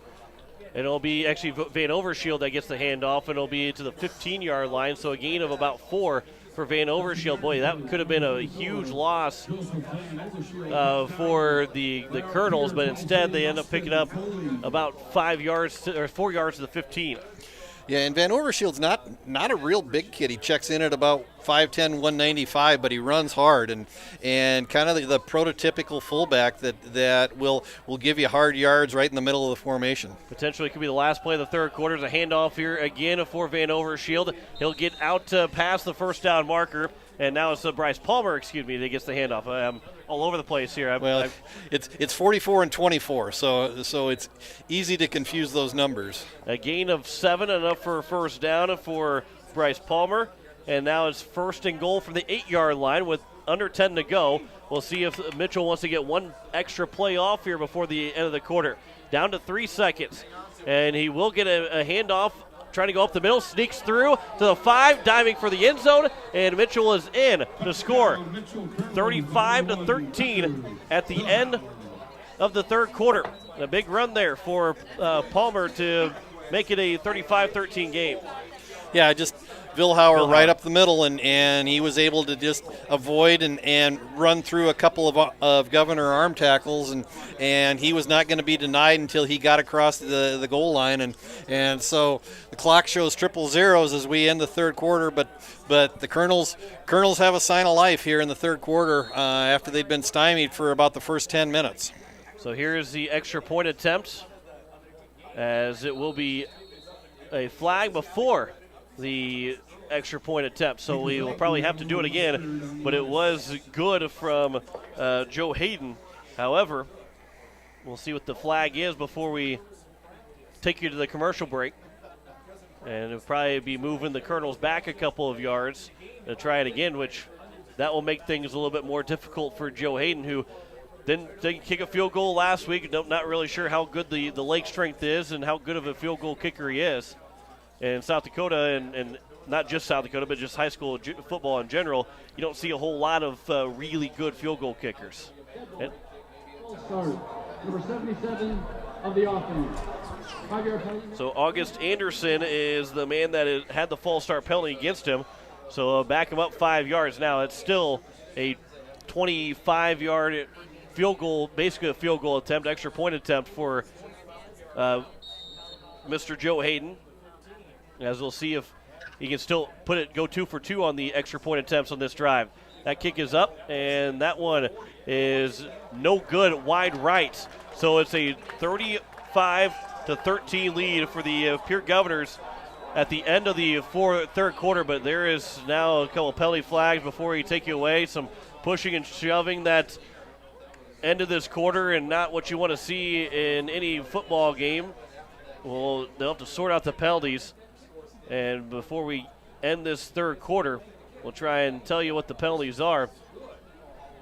But the Governors and Colonels, again, animosity between these two teams, a tough playoff game for both teams, and obviously Mitchell on the losing end of that game, so they probably have a little bit more animosity than what Pierre does, and that's not saying anything bad. It's just that things can get a little bit heated. Second week of the season, ESD matchup, 11 AA. Everybody wants to beat Pierre. They don't want to see Pierre win a 5th state championship, and Pierre doesn't want anybody else to take that championship from him, as we'll see here the calls. Personal foul against the defense. Personal foul against the offense. No good. The extra point was no good, and that will end the third quarter, and we will head to the fourth quarter. Back in 30 seconds with the start of the fourth quarter. Listen to Pierre Governor Football here on KCCR and on YouTube at KCCR Sports. This fall, sip on a warm, soothing apple cider and bathe in the radiance of the changing colors before you smash that hot mug on the driveway and join First Dakota to bank some noise for fall sports. Stop for goal line stands, holler for a game-winning ace, and go berserk for a chip in from the rough. Let's give the home team all we've got. Bank some noise with us at First Dakota National Bank. Open a new account online today at firstdakota.com, member FDIC. It is 35-13 here for the Governors as we end the fourth quarter. John Wickler alongside Greg Dean as the Governors, actually the Colonels had a 10-play drive right there to take that take it 80 yards down the field and score an 8-yard run from Tucker Vilhauer, and that's where we sit here at the start of the fourth quarter with a 35-13 lead for the Governors. Some other scores from around the state in 11 AA. Huron now leads Spearfish 20-9 with 5 minutes left in the third period. Brookings 42, Douglas 0. That game at halftime. T-Area has defeated Sturgis 52-0. That game is final. And up in Aberdeen, Aberdeen leads Yankton 28-21 midway through the third quarter. So as we get set here for the return of this fourth quarter. Gets set for the fourth quarter. Down by 22 points is Mitchell, 35-13. As Joe Hayden will get set for the kickoff. Governors will have Jaden Weeby and Brock Mosier back deep. And on the kickoff is an onside kick. It's not going to go 10 yards where the Governors are able to fall on top of it, and it will be Pierre with the ball. Penalty flag comes in, but I think Pierre was the one that recovered it. And if Mitchell touched it, then yes, the penalty flag would come in, but I don't think Mitchell actually touched it. Yeah, I almost wonder if this isn't some kind of maybe a personal foul where maybe something was said. We'll see. They're calling the penalty off. So it will be now instead just 1st and 10 for the Governors from the Mitchell 47-yard line. So good field position here for Pierre, but if you're Mitchell, 12 minutes to go, down by 22, got to score 3 times, and their offense, like you said, it isn't designed to go quick. You pretty much had to go for an onside kick if you want to try and get this game tied and maybe send to overtime. Empty backfield here for Lincoln Keenels. They'll look to pass on 1st down. The throw to the sideline. Cade Kaiser does not make the catch. It might have bounced before he was able to corral it. Also, he might not have been in bounds anyway as he was diving for it, and it will fall incomplete as Lincoln Keenels now 15 of 20 through the air. And before we go too much further, I want to give a shout out to the Governor offensive line because they've done a really nice job in terms of giving Lincoln Keenholes a lot of time to just sit in the pocket tonight. And that offensive line of Kyle Albertson, Gary Nedved, Brady Getz, Matthew Coverdale, and Jaden Floor has really done a nice job against this 3-4 defense that the Colonels have rolled out this year. So kudos to the offensive line. We'll see if the Governors can seal the deal here. Keenels will throw it downfield, looking for Merkwan again, overthrows Merkwan, and it'll be 3rd down and 10 here for the Governors. Merkwan's looking for his 3rd catch, which if he makes that grab, it would have been tough to get into the end zone. However, he might have had a shot to get in the end zone. Don't discount Chris Carter Merkwan because he was in full stride, and if he runs underneath that ball, he actually had a step on Bryce Palmer, the cornerback, and never discount the ability of Jack Merkwan to score touchdowns. Right. Any time the ball is thrown around him, he's got a chance to take it the distance here. Empty backfield, 3 receivers to the left side. Keenels will roll to his left. He's going to throw across the body, and that's going to go off the hands, and it'll fall incomplete. It'll be 4th down as it was, I believe, Jagger Tyler that had the opportunity to make the interception, and it will be 4th down. The Governors will go 3 and out, and we'll have to punt the ball away now here to the Mitchell Colonels. Yeah, I got to roll out to the left. Keenel's able to set up and saw Brecken Kruger breaking deep over the middle, but a nice recovery by Jagger Tyler, the 5'10", 160-pound junior defensive back for the Colonels, and able to break the pass up just at the last second. So with 11:41 to go here in the fourth quarter, Lincoln Keenels will take the snap and punt the ball away. A high punt from Keenels. Have a couple players coming over to it, and Mitchell cannot touch it, and it will be down at the 25-yard line. And a good job there by Pierre. Looks like it was at number 27 to try and I believe that's Trey Lewis. Devin Dotson. Devin Dotson, excuse me. Devin Dotson was the one that downed it at the 25-yard line. That ball popped up and was probably going back towards the Mitchell roll, so Dotson was able to down it right away. Dotson, the 5'10", 150-pound sophomore running back and defensive back for the Governors, making the play on the special teams unit. As after the punt, it will be now a chance for Scholes, end around, going to the near side, and the Mitchell Colonels have themselves a first down here on their first play of scrimmage, as is Lucas Bennett with the run. And it'll be a first down here for Mitchell from the 25-yard line out to the 41, a gain of 16 for Bennett. Yeah, and a nice play design by the Colonels. Got Bennett free coming around the near side as he got to the edge, and Bennett's got good speed. Once he got to the edge, he was able to turn it upfield and make a nice run out of the play. Good positive yardage for the Colonels. First and 10 from the 42-yard line. Scholes will throw. He'll throw in the one-handed grab, pulling it in. It'll be a gain of about 9 as it goes all the way to the far side, trying to see that number for the Mitchell Colonels. I believe that was Bennett. Yep, that made the catch and actually give him a gain of about 6 or 7 to the 48-yard line. Gain of 6 there for Bennett. Yeah, Bennett on the out route just kind of got into the flat, and Scholes threw it out, and Bennett made a nice one-handed grab and nice open field tackle by Jacob Mayer to make sure that Bennett didn't go any further. 2nd and 4, Grossteter finds his way past a couple of tacklers, and he's able to bounce his way out to the right side of the far sideline, where Grossteter's got himself a big gain, and it's now 1st and 10 inside Governor territory, all the way down to the 33-yard line, a gain of 19 for Grossteter. And really one of the first times in the second half that the Colonel offense was able to get a running back through that first level, and Grossteter broke into the second level and was able to make some good positive yardage there on the right side. Villerhauer will get the handoff. A flag is thrown in the backfield as Villerhauer will get out to around the 27-yard line. And where that flag is thrown, indicating potentially a hold, and we'll wait to see if that's the case or not. And I think that is, because the referee's turned and has his palms out, talking to one of the Mitchell Colonel players about that penalty being called. I think this is going to go on Kendall Fick, the 5'9", 190-pound senior guard. Number 67 of the offense. 10-yard penalty. And you are correct, Mr. Greg Dean. That is against Kendall Fick.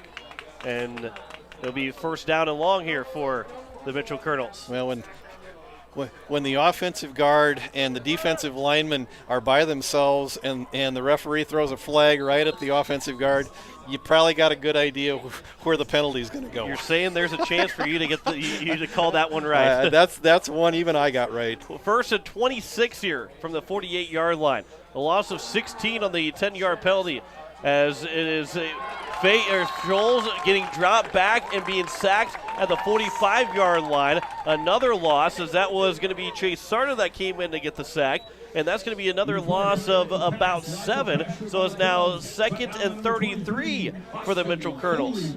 Yeah, got a lot of pressure coming from the near side as the Governors brought some pressure, and Scholes kind of flushed out of the pocket, forced to the far side, and that's where he ran right into Chase Sarda coming from his linebacker position. Got the sack for a loss of 7. So 2nd and 33 from the Mitchell 45-yard line now. Scholes will look to pass. He's going to throw over the middle. He's overthrowing his intended receiver. Jacob Mayer had the ball in his hands, but he couldn't end up making that interception, and it will fall incomplete. And it's now 3rd down and 33.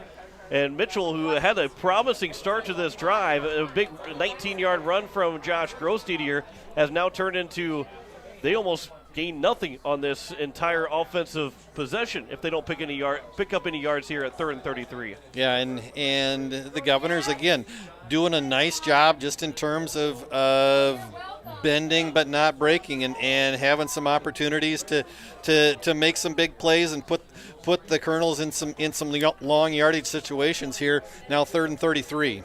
From their own 45-yard line, a flea flicker play. Scholes is turning to his right now. He's going to roll to his right. The throw, the catch, if it's made, it's still going to be well short around the 45-yard line where the Governor in the Governor territory. But it will be short of a 1st down, and it is an incomplete pass, so it's now going to be 4th down and 33 from the Mitchell 45-yard line. Yeah, flea flicker and Scholes, who kind of got flushed out of the pocket. First he came to the near side and then reversed field. Actually ended up going to the far side of the field. Found Joe Van Overshield about 7 yards downfield, but the ball falls to the ground and falls incomplete. And Colonels are going to be forced to punt here with 9:24 here in the 4th quarter. 35-13 is their score, as well as the punt nearly was blocked by the Governors. And a chance for Jaden Wiebe, who drops the football, and I believe Wiebe fell back on top of it, and it will be the Governors have 1st and 10 now, and they're going to be looking to go back the other way. That was a dangerous play there from the Governors. They almost turned the ball back over, but they have it in their own territory, up by 22 with 9:16 to play in the 4th quarter. Yeah, and the worst thing that could happen to the Governors right now would be to turn the ball over deep in their own side of the field. But fortunately, they caught a break. We'd be able to fall back on the ball, and so the Governors, 9:16 to go in the fourth quarter, up 35-13. Now it's just a matter of keeping the clock running, trying to stay in bounds, get some positive yardage, grind a little clock, and see if there's an opportunity to put this game out of reach. Let's get a little loud. We got a penalty coming up here, I believe, on Mitchell. That will push them farther back, and they'll maybe re-punt the ball. Yeah, I didn't see the flag come out. I'm not quite sure what this is going to be. They are going to make Mitchell re-punt the ball. This is a 5-yard penalty. I'm not quite sure. We haven't heard the call yet. Here it comes right now. The kicking team had 5 men in the backfield, 5-yard penalty, re-kick. Fourth. So a 5 men in the backfield. You don't see illegal procedure is the call, but they talk about 5 men in the backfield. But yeah, losing 5 yards, so it's now 4th and 38 from the Mitchell 40-yard line. So now a chance for the Governors to have a better opportunity to have better field position here. Yeah, if they had 5 in the backfield, that means they only had 6 on the line. So that would have been the reason for the call. So now another chance for the Colonels to punt the ball away. Another chance for a Governor return. Maybe another chance for a potentially get a block. That one is an easier kick, but it goes to the far sideline, and it will roll for the Mitchell Colonels. So actually, the Colonels end up with a better punt this time, and the Governors don't have as good field position this go around. Yeah, the penalty actually ends up being a bit of a break for the Colonels, other than the fact that it took an extra 10 seconds off the clock. But they do gain some field position out of the play. So it'll be 1st and 10 here from the Governor 17-yard line as Lincoln Keenels will come back out. 9:06 left to go here in the fourth quarter. 3 receivers out to the right side. Keenels with an empty backfield here. 2 receivers, a lone receiver out on the left side. Offensive line split out wide as Keenels will look to pass, going downfield, looking for his man for Merquan, and the catch is going to be incomplete.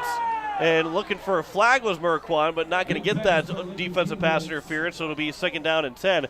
But Keenels looking to air it out again with 8:59 left to play here in the fourth quarter. Yeah, looking for the dagger, up 35-13, trying to put one more score on the board, and Bryce Palmer going step for step with Merquan down the far sideline, and again, just a little bit of hand fighting going on, but nothing that was really out of the norm, and so just a good play by Palmer, knocks the ball away right at the end. Keenels will hand it off to Mosier in the backfield. He tried to slip through a tackler, but he was held up, and he's going to pick up he's going to lose some yards back to the 15-yard line. So he lost a yard, and it'll be 3rd down and he actually picked up 2 yards to the 20 to the 17, I believe maybe it is, or they got a gain of 1. So it'll be 3rd down and we'll call it 3rd down and 9 here for the Governors. But the upside is, again, staying in the middle of the field. Clock continues to run down to under 8:30 here in the fourth quarter, and so wouldn't surprise me if you see some kind of a designed run for Keenholz here to maybe pick up the first down, but more importantly, keep the clock running. But now we got movement on the Governor offensive line. Mosier and Hansen both moved. I think all the receivers moved. Number 4 of the offense. 5-yard penalty. Get Hansen on it, but you could have one of those where false start everyone but the center for the Governors as 8:12 to go here in the fourth quarter, and it's now 3rd down and 14 here for Pierre from around the 11-yard line. You got to get out to around the 26 or so here for the Governors as Keenels have an empty backfield again. He'll look to up over the middle. He'll step up in the pocket. He's going to try and scramble for it, but he's going to only pick up just a couple of yards. Where it's going to be 4th down, and the Governors are going to have to punt the ball away again as the Colonel defense has come up big in the last couple of possessions here for Mitchell. Kendall Fick and Josh Grostadier in on the tackle for the Colonels. Flushed Keenholz out of the pocket, made him step up, tried to pick up some positive yards with his feet, but Colonel defense just closed in, and the Governors are going to have to punt from deep in their own side of the field. Yeah, Keno standing from his own end zone will punt the ball away, trying to get a Governor hop, and it will roll and be stopped inside Mitchell territory, inside Governor territory, as it didn't get back to the 45-yard line. Still around a 30-yard punt for Keno's. However, it's going to be 1st and 10 for Mitchell in really good field position here in the fourth quarter. 7:24 to go. This game is not over yet. 22-point advantage for Pierre. However, the Colonels are now going to have an opportunity to threaten here with still about a half a quarter left. Yeah, and Mitchell brought a lot of pressure on Keenholz, trying to see if they could maybe get a block punt on that play and kind of forced Keenholz to rush the punt just a little bit. There's a throw on the screen pass. There's a flag on the far side of the field. The catch was made by Vilhauer, and we'll see what the flag is. As the Governors had that red right. They've tried to throw that screen pass quite a bit here, but the Governors have had it snuffed out most of the time. And it looks like it's going to go against the Mitchell Colonels, which most likely would be the case when it gets thrown right at the start of the play. Wait to hear what the call is from the official. He's checking to see if the Governors want to accept it or decline it. Coach Steele talking about it, and he will accept the penalty, whatever it is, as we'll hear it now from the official. Face mask, 77 of the offense. 5-yard penalty, first down. August Anderson has called for a face mask penalty. You don't see that very often from the offense. Maybe just the hands of the face, but it's a 5-yard penalty. It's out to the 50-yard line now. At midfield, 1st and 17 with 7:15 to go and counting here in the fourth quarter. 35-13 is our score. The Governors lead by 22. Play action. Scholes will try to escape a sack, but he is thrown down by Chase Sarda again. Another sack for Sarda. And it's all the way back inside the 40-yard line of Mitchell territory. And this offense for Mitchell, who had, last drive had a promising start. They've found their way not going forward at all. They've been going back quite a bit. That's going to be a loss of 12 all the way back to the 38, and it's 2nd and 29. Yeah, Mitchell trying to use a little play action, tried to fake the run to, I think it was Vilhauer. Vilhauer grossed it here, and then Scholes tried to pivot out of there, but Sarda was right in his face, never had a chance to even get set on that play. There's a throw and a one-handed interception for Lincoln Keenholz, but they say it's incomplete. Keenholz thought he had it. He was sliding back and reached out his right arm to make the interception, but they're going to say it was incomplete. My goodness, was that going to be a play? Yeah, Keenholz comes up sliding as the ball was just a little bit underthrown, and actually kind of had to reach back across his body and come up with the play one-handed. But the back judge immediately called the play incomplete, much to the dismay of a number of the Governor faithful down in front of us. 3rd down and 29 with 6:24 to play, as it's going to be a handoff here to the near side. As Vilhauer gets it, he'll slide down, as he was chopped down by number 26, which is Trey Lewis. And it will be 4th down and long here for Mitchell. We call it 4th down and about 24, a gain of 5 for Vilhauer. Yeah, good to see Trey Lewis out there. Trey Lewis, a contributor last year as a freshman, but a little dinged up to start the season this year. But Lewis, the 5'10", 175-pound sophomore linebacker. So good to see him back in the mix, and we'll expect good things out of him during the rest of the season. Yeah, he got injured in the beginning of the post-state Junior Legion season, where he missed a lot of time. Actually missed all of the season, as there's a fair catch opportunity for the Governors, and it will be caught by Jaden Wiebe on the punt. And we've had 12 possessions from Mitchell, and it'd be the 12th possession upcoming here for Pierre. We've had a lot of possessions from each side, but when you turn the ball over 5 times, it has Mitchell, and the Governors have scored 5 times so far. You're going to see a lot of change in possession here. Fourth quarter, 5:31 to go.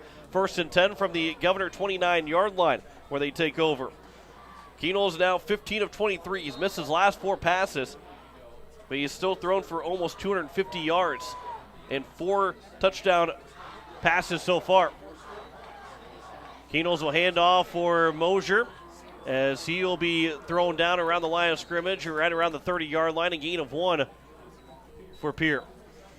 Plus, Keenholz has an interception on the defensive side as well. Yeah, they're almost at 2, and a fumble recovery to the score for Austin Foley has been the scoring for the Governors. Yeah, and again, right now, 5:07 to go here in the fourth quarter. Governors up 35-13. Governors in no rush to get any play call off right now, even though they are in 2nd and 9. The clock very much in the favor of the Governors right now. A 2nd and 9 from the 30-yard line in Pierre territory with 4:45 left to go in the fourth quarter. Governors are looking to even their record up at 1-1. As Keenholz will hand off, and a loss on that 2nd down run from Mosier, and it'll be 3rd down and long. They'll lose it back to the 26-yard line, a loss of 4, and it's 3rd down and 13. Mosier with 35 yards on 10 carries. The Governors in a total have 29 yards so far on the ground. Obviously, Keenholz's been sacked a couple of times. I put that in the rushing category. Steele will put that in the passing category. But 35 yards for Mosier, minus 6 yards for Keenholz. We don't say that he's got minus yards of any kind very often. This year might be a little bit different. I think they're going to use Mosier in the backfield a lot along with Lewis and Wiebe, and have Keenholz just throw the football. They're looking for a screen pass, but it'll be a flag before the snap, because that defensive line, that front, went all the way through that line of scrimmage. And we'll have a call probably against the Governors, which will back them up 5 yards to make it 3rd and 18 with 3:57 to go here in the fourth quarter. And again, I think when we talk to Coach Steele in the post game, I think one of the things that's going to be a real point of emphasis in the teaching moment in the coming week is you got to clean up all these penalties. I mean, there's a lot of laundry on the field on both sides tonight, but I think these are especially these 5-yard penalties, because those are concentration kind of penalties. I mean, those are the things that really you just got to clean up, especially going forward if you're going to be a good football team in the coming weeks. And try for another screen pass, and Keenholz's attempt to Zabel is going to fall incomplete. It'll be 4th down and 18. But we do have another flag that was thrown, and we'll see what this one is, if it's going to be against Pierre or Mitchell. They would decline if it's going to be against Pierre. However, if it goes against Mitchell, the Governors have another opportunity for a 3rd down, as we'll hear the call. Legal formation against the offense. 5 men in the backfield. Penalty is declined. 4th down. That's the 2nd time we've had 6 guys on the line of scrimmage and being called for illegal formation. So it'll be a penalty that's to decline, and the Governors now will punt the ball away. It'll be the 5th time they punt the ball away in this half. Only one time that they've been able to score in the second half offensively. They did have a defensive touchdown. There's a nice kick, nice punt from Keenholz. That's going to take a long roll for Lincoln Keenholz all the way to the 10-yard line. What a punt there from Lincoln Keenholz. 67 yards. You know, he's been a good quarterback, but you look at maybe some of the colleges, they're going to be calling up, hey, what does he think about punting the football for us?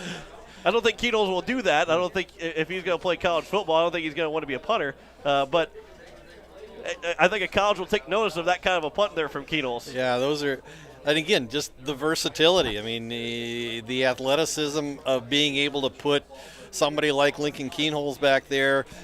You never know. I mean, obviously he's got a big leg. He just showed it on that last punt, but the ability to either run or throw out of that formation really puts a lot of pressure on the opposing team's special teams. 1st and 10 from their own 10-yard line for Mitchell. We got to credit Nathan Nas for that good kick there from Lincoln Keenholz. As a play action, Scholes look to pass. He'll throw over here the near side, and it will fall incomplete, as the intended target was Tucker Vilhauer. Deegan Huska was in coverage. Huska never got his head turned around, but it was well underthrown that Vilhauer had no chance.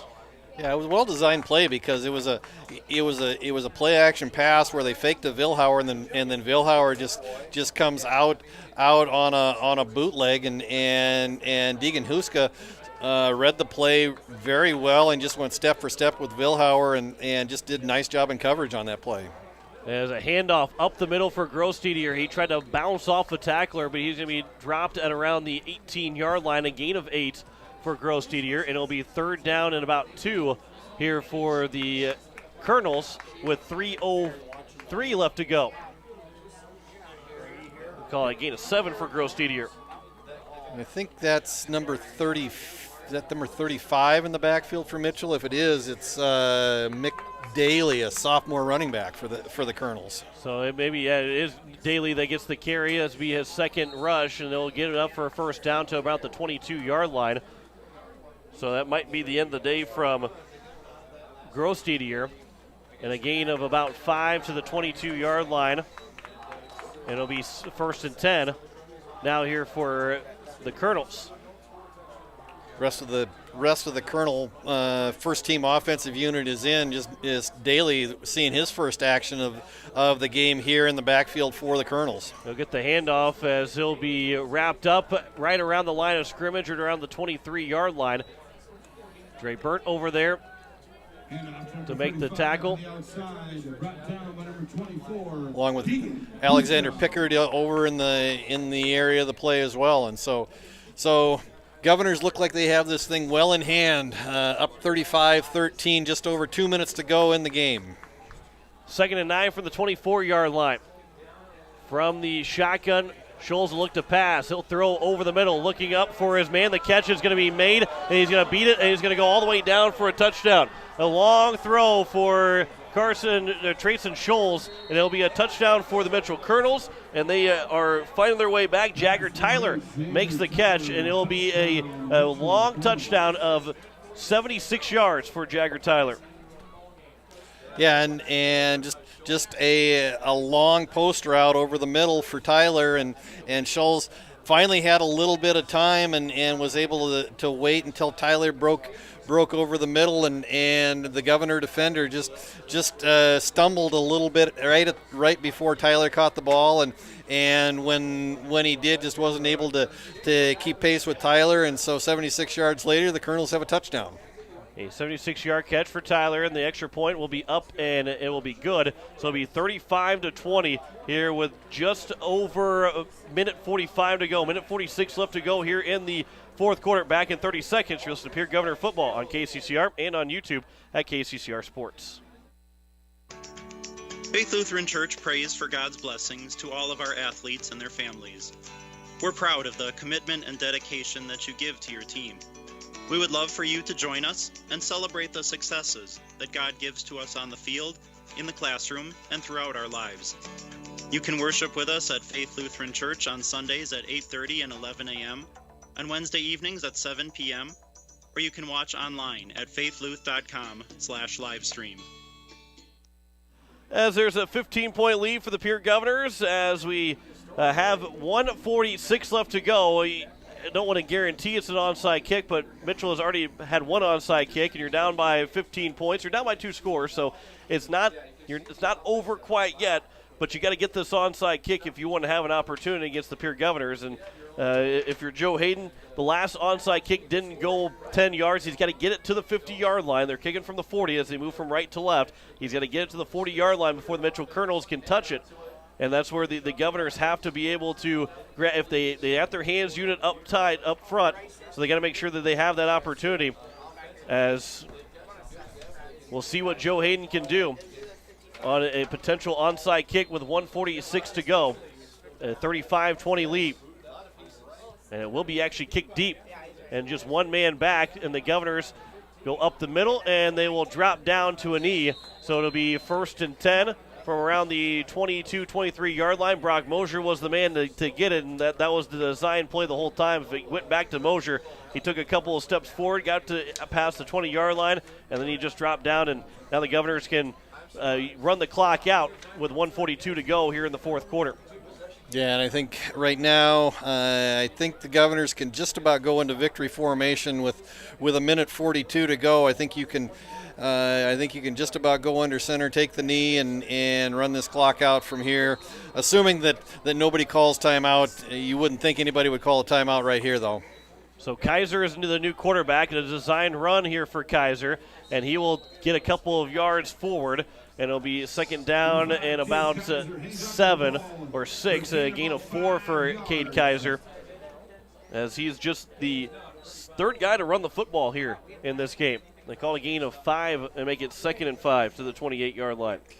Yeah, and the thing that you don't want to do right here is give up the ball. I mean, the clock is winding, but you still have the ball in your own end of the field. I mean, the Governors have the ball at their own 27-yard line. You don't want to put the ball on the ground and potentially have Mitchell either do a scoop and score or give them an opportunity to put some points on the board and make this a one-score game. Kaiser again with it. He'll take it past that first down marker to around the 39-yard line. The 39-yard line, where it will be 34-yard line. It will be a gain of 6 and a first down here for the Governors with under a minute to play.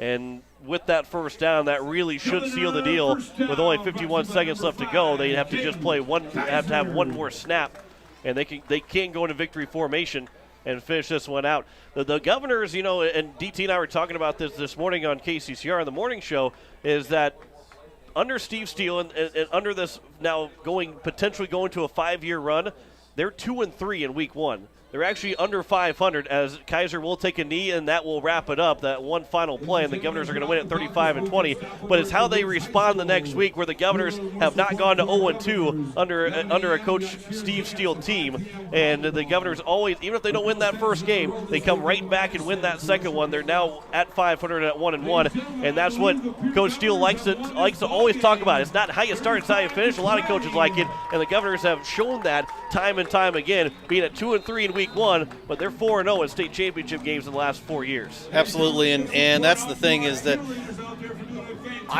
from my opinion, has always been that Steve Steele uses the first game or two to kind of see what he has coming out of fall camp, and then he really begins to start putting things together and putting kids in a position for success. And we certainly have seen that this program has had a lot of success over the last 5-6 years, and so congratulations. Governors post a 35-20 victory tonight over the Mitchell Colonels. The Governors moved to 1-1 on the year. Colonels also 1-1 on the year. We will step aside for 3 minutes, come back and wrap things up. We'll come to the post-game show. We'll talk to our players of the game along with Coach Steve Steele. You're listening to Pierre Governor Football on KCCR and on YouTube at KCCR Sports. The lawyers at the May Adam Law Firm in Pierre know how important your families are to you. If you've been putting off getting your affairs in order, know that the May Adam Law Firm is available to counsel you through your questions and help you get the documents in place so that you've made your loved ones secure. Call them at 224-8803 and they can chat with you about how to document your concerns and care for your family. We're all in this together, and the May Adam Law Firm is ready and able to help. The frigid air of winter and the blistering heat of summer can really put a dent in your pocketbook. The gang at Weatherall Roofing and Insulation in Pierre say, just foam it. Saving money on your energy bills is what it's all about with Weatherall Roofing and Insulation. Let Weatherall Roofing and Insulation help you save money with their custom spray foam or blow-in fiberglass insulation. Call 224-7982 for a free estimate. And remember, just foam it. Confidence, professional care, experience, and diverse care for all ages are what you should be looking for in dental care. And that's exactly what you'll receive from Dr. Monty Bechtold and Dr. Murray Thompson at Pierre Dental Clinic. You can expect friendly, caring staff who are concerned about your dental health and offer you complete confidence with routine checkups, early morning appointments, emergency treatment, and the latest in dental technology. Local dental treatment, all at Pierre Dental Clinic. Call 224-5355 or stop by their office at 640 East Sioux Avenue in Pierre. Gateway Ford Lincoln Toyota in Pierre still wants your trade or your spare vehicle, and we're willing to give you top dollar. And we'll throw in an additional $250 Pierre Pride dollars. Sell us your car, and Gateway Ford Lincoln Toyota will give you an additional $250 Pierre Pride dollars. Trade in your vehicle for a new or different one, and Gateway Ford Lincoln Toyota will give you $250 Pierre Pride dollars. Gateway Ford Lincoln Toyota at 518 East Sioux Avenue in Pierre. Call 605-224-7378 and visit GatewayFordToyota.com. At Purus, we play to win, which led to being named the most innovative food company of 2021. For over 30 years, we have worked to develop the highest quality peas from plant-based protein on the market, which is sourced from several South Dakota farmers. Our alliance with farmers allows us to build a safe and secure food supply in the United States. Join our Herald production team and make moves, because at Purus, it's not just a job, it's a career. Apply online, PURIS.com. Purus. Born and bred in the USA. Wondering what to do with that pitted and rutted drive? B&B Equipment will get you covered. Wanting to put something down the ground? B&B Equipment will put a hole in your project. Need to even up that property? B&B Equipment can fill that need. B&B Equipment can deliver all your gravel and material needs. B&B Equipment is here for all your excavation needs. Contact B&B Equipment, 224-6727. A contractor here for you. That's B&B Equipment, 224-6727. As we welcome you back here to our post-game show, as we welcome you back in, 35-20 win for the Pierre Governors over the Mitchell Colonels, as we'll talk with our players of the game, John Winkler alongside Greg Dean, as we will get our first player of the game, and we'll talk with the quarterback, Lincoln Keenels, here first. As first off, Lincoln, a big win for you guys, winning by 15, but you've been pretty successful through the first two games. How have you felt through those first two games? I feel really protected this year, actually. I think, I'm not going to lie, going into this year, I wasn't thinking that our line was going to be as solid as they've been, and I just think I'm safe with them. So, just me with time and me with having to make reads and stuff, it's nice. We talked about that, especially late in the game, that your offensive line really gave you a lot of time tonight, and that Mitchell defensive line is nothing to shake a stick at. They're a solid group of athletes, and you look like you had all kinds of time tonight, because you hit some big throws tonight, a couple of them to the guy standing to your left, and again, this kid, all he does is score touchdowns. 4 catches on the year, 4 touchdowns, and so the offensive line really has been the key to your success, I think, so far this year. Yeah, I think so too. As long as they keep giving me time, and like I said, just having Merkwan to be catching balls for me, it's just nice. So. Defensively for you guys, you had a scoop and score with Austin Foley. You had an interception as well. Almost had that second interception, but that first one, talk about that first interception for you. The first one, we've been scouting them all week or whatever, and they've been running only slants, posts, and goes. So, I really just can't get beat inside, and I didn't, obviously, and then I just picked that off. So. What did you think? I know you thought from up here. We thought that you thought you had the interception. Do you feel like you had it? I think I did. You got to go back and watch film and see and really slow that down to make sure that you had that interception? Yeah, I think Brandon Campia got a picture of it, so I'm going to have to go look at it after this. Well, and Mr. Merkwan also reminded us you had a forced fumble tonight on a play as well. So not only a big side for you on throwing the ball, but also a couple of key plays in the defensive backfield tonight. So congratulations, big night for you, big win. This is kind of a little bit of a statement win, and also an opportunity for Pierre to kind of come back and say, listen, we went toe to toe with one of the best teams in AAA. And now we know Mitchell was going to be a good team coming in here, and you guys, especially I think in the second half, really throttled them tonight. Yeah, we did. I think I honestly think we wanted it more than they did, and I think it just shows. Just defensively, they did have some good plays, and they had we didn't have some good plays, but I think we in the end came through and. We just wanted it more than them. And you forced 4 fumbles in the first half, or actually 4 fumbles in total of the game, and also had an interception as well. That's a defense that you guys gave up, the 56 points. And when people look at it, they say, well, 56 points is a lot. But you guys played well against Harrisburg defensively as well, too. But to get those 4 turnovers, 4 fumbles, and an interception, that's got to get a little bit more confidence to you and the rest of the defense. Yeah, it does. We aren't that big, and we're just not that big. We're just fast, small, but I think with who we have, we're just more determined to make plays, and we can make plays with some of the best players in the state.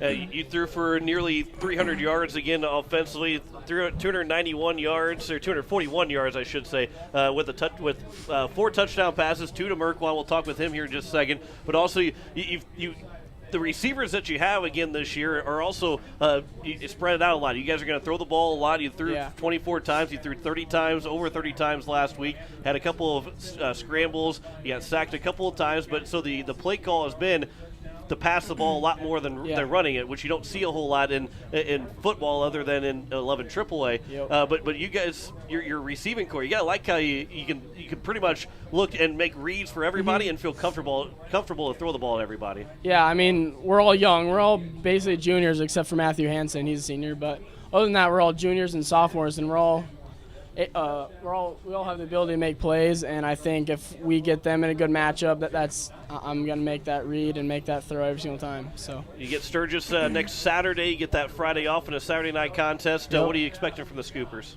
I'm expecting better than they were last year. I mean, haven't really watched a lot of film on them yet, but I think they're going to be pretty solid run game team and pass game team, honestly. So. Well, congratulations on that first win of the season, and looking to talk to you maybe some more times here again this year, and congratulations on the win. Yeah, thank you very much. As at Lincoln Keenels, they'll have now Jack Merkwan to come in, and we kind of deemed you Chris Carter up here because all you're doing is you're probably too young to know Chris Carter, but you got 4 catches, 4 touchdowns. Every time you've been able to make a grab so far this year, it's been for a touchdown. You've made some difficult catches to make those for those 4 scores. Thank you. And how just talk about how tough those catches have been for you. I mean, I'm just fortunate to have a quarterback that can see me after I make a break. I don't know. Lincoln trusts me. I'm not open most of the time when he throws me the ball, but he knows I'll get that extra speed boost to get to the ball. And, I mean, that connection is just pretty much unstoppable right now. So we'll see how teams guard that going forward. But, yeah, it's been good so far.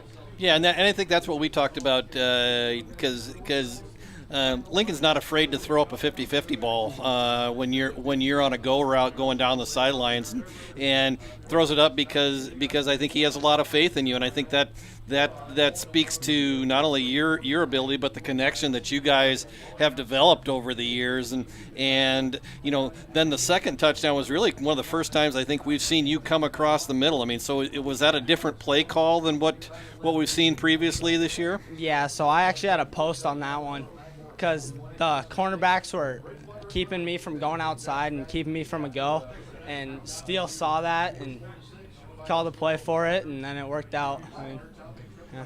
And Greg and I were talking about this here during the game, is that this Governor team not going to be looking to break a whole lot of records rushing the ball, but potentially could see a lot of passing yards throughout every single game.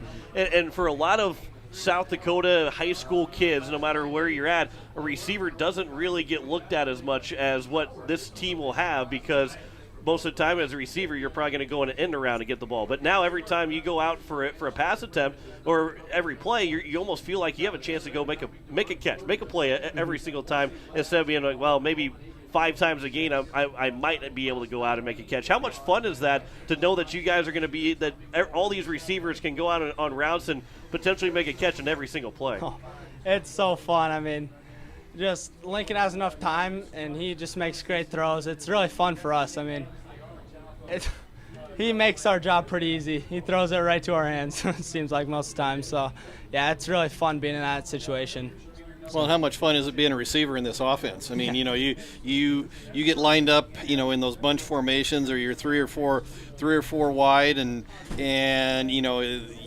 as a defensive back, you just never know, what direction you're going to be going. I mean, a lot of times you're in that outside position where you're running a lot of go routes, but now if they got to worry about you coming across the middle, in addition to Kaiser and Hansen catching those underneath routes or bubble screens, it's just got to be a lot of fun to be a receiver in this kind of offense. Oh yeah, it is a lot of fun. I mean, every day in practice we work on these things, and every practice is just a great time. I mean, yeah.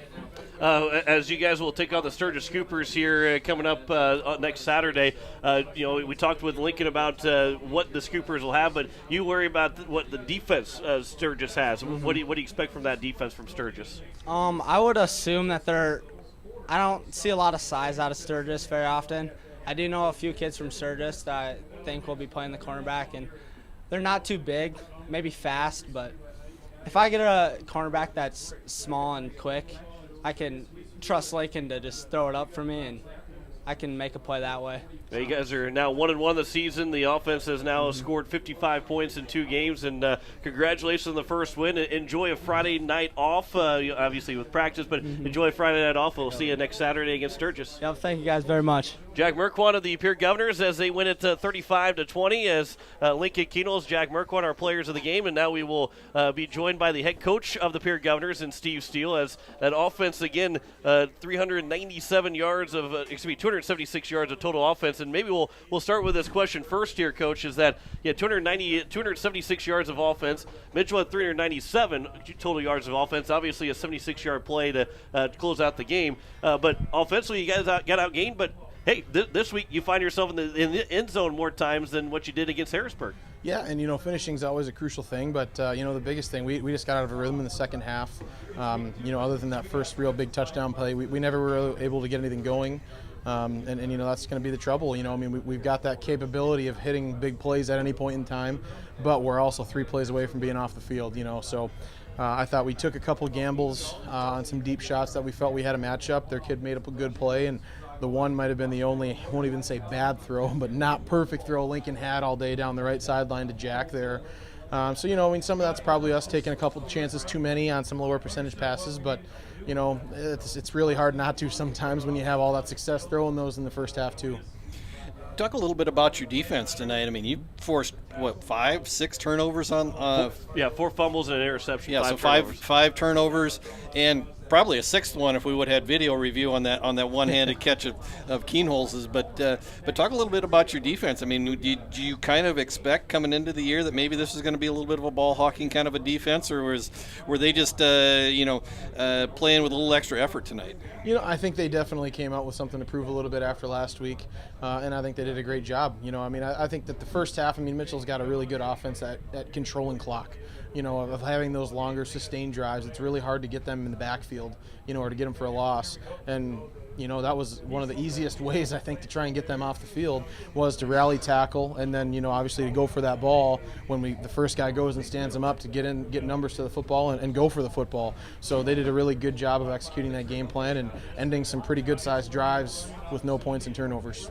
You guys, again, forced those 5 turnovers, but Lincoln Keenels, especially in that first half, you mentioned it too, that maybe took those extra chances because of how good you guys were and how efficient you were passing the football. But every game, there's always a learning process to it. You always want to get better and look for, even if you score on every single drive, you're always looking to find something better to improve on. And maybe that second half, you get the forced fumble that you scoop and score, but otherwise, offensively, you punted the ball 5 of the 6 times you had it.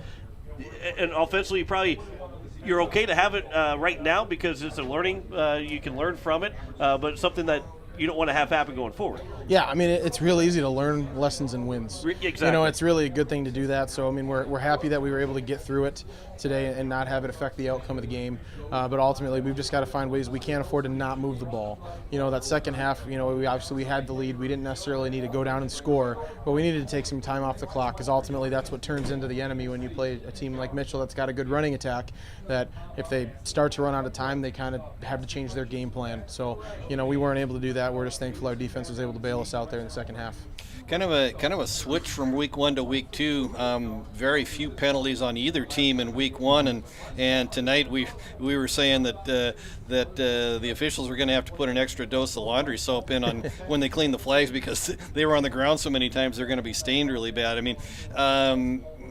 Talk a little bit about maybe the change from week 1 to week 2, and maybe some of the things you got to clean up on the penalty side. Yeah, football penalties are one thing. The pass interference was a good job. He drove on the route, got there maybe a half step early. You can live with some of those. Those aren't penalties you want to discourage because you want them to play football and you want them to make plays and go for the ball.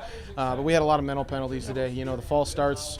And we had a couple, I think we had one formation penalty, but we just had a couple areas of lost focus. And those are the ones we've really got to nip in the butt because, those are the ones that can kill drives, and I think they did kill a couple of our drives. They definitely killed a couple of Mitchell's drives today. And it's really hard to overcome when you've got to consistently not plan to get 10 yards and plan to get 15 or 20.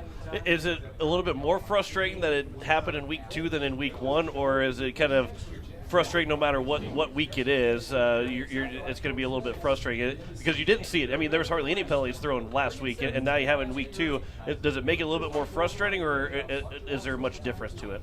I don't think it matters when. I said they're always frustrating whenever you have these types of games, and I mean, I think you almost always have them at some point in the season. And you know, our goal is always just to find ways to work through them and to survive. You know, some of these games where you do have more mental mistakes than others, not just with penalties, but with blocking, dropping, all those different things. You just got to find ways to survive those games. You know, these are important seed points. They're a really good football team. They're going to win some games. These are the ones that we've got to find ways to win. We really thought that from really kind of the beginning of the second quarter on, I mean, that's kind of where I think especially your defense really came to play. I mean, because that's, you know, Mitchell had that long 11 play, I think it was a 90-yard drive that got them the first touchdown right at the end of the first quarter. But then really after that, I think your defense really kind of began to step up, and especially that defensive line began to take control and allowed your linebackers to come through on some free runs a couple of different times. And again, I think your defense really stepped up and played a nice game tonight. Yeah, they really did. I mean, Gavin Stotts had a great game, I thought, at Mike linebacker. Before watching film, maybe I'll change my mind, but he looked like he had a really good game there. He really did a good job filling some holes. Jaden Weeby, it looked like he had another really good game as well. I thought Dre Burnt came in and gave us some really good reps at defensive end. And just like you had said, I mean, I thought the biggest exchange of the game, other than the fumble 6, I thought, was the end of the first half when we were able to go and score that touchdown and then not let them score. You know, they had that big return to about the 50 and then kind of pushed it about 15 to 20 yards. I thought that was a huge exchange to keep them out of the end zone because we knew we got the kick. You know, so just kind of playing that possession game, we kept that 2 and, you know, getting the ball 3 possession lead.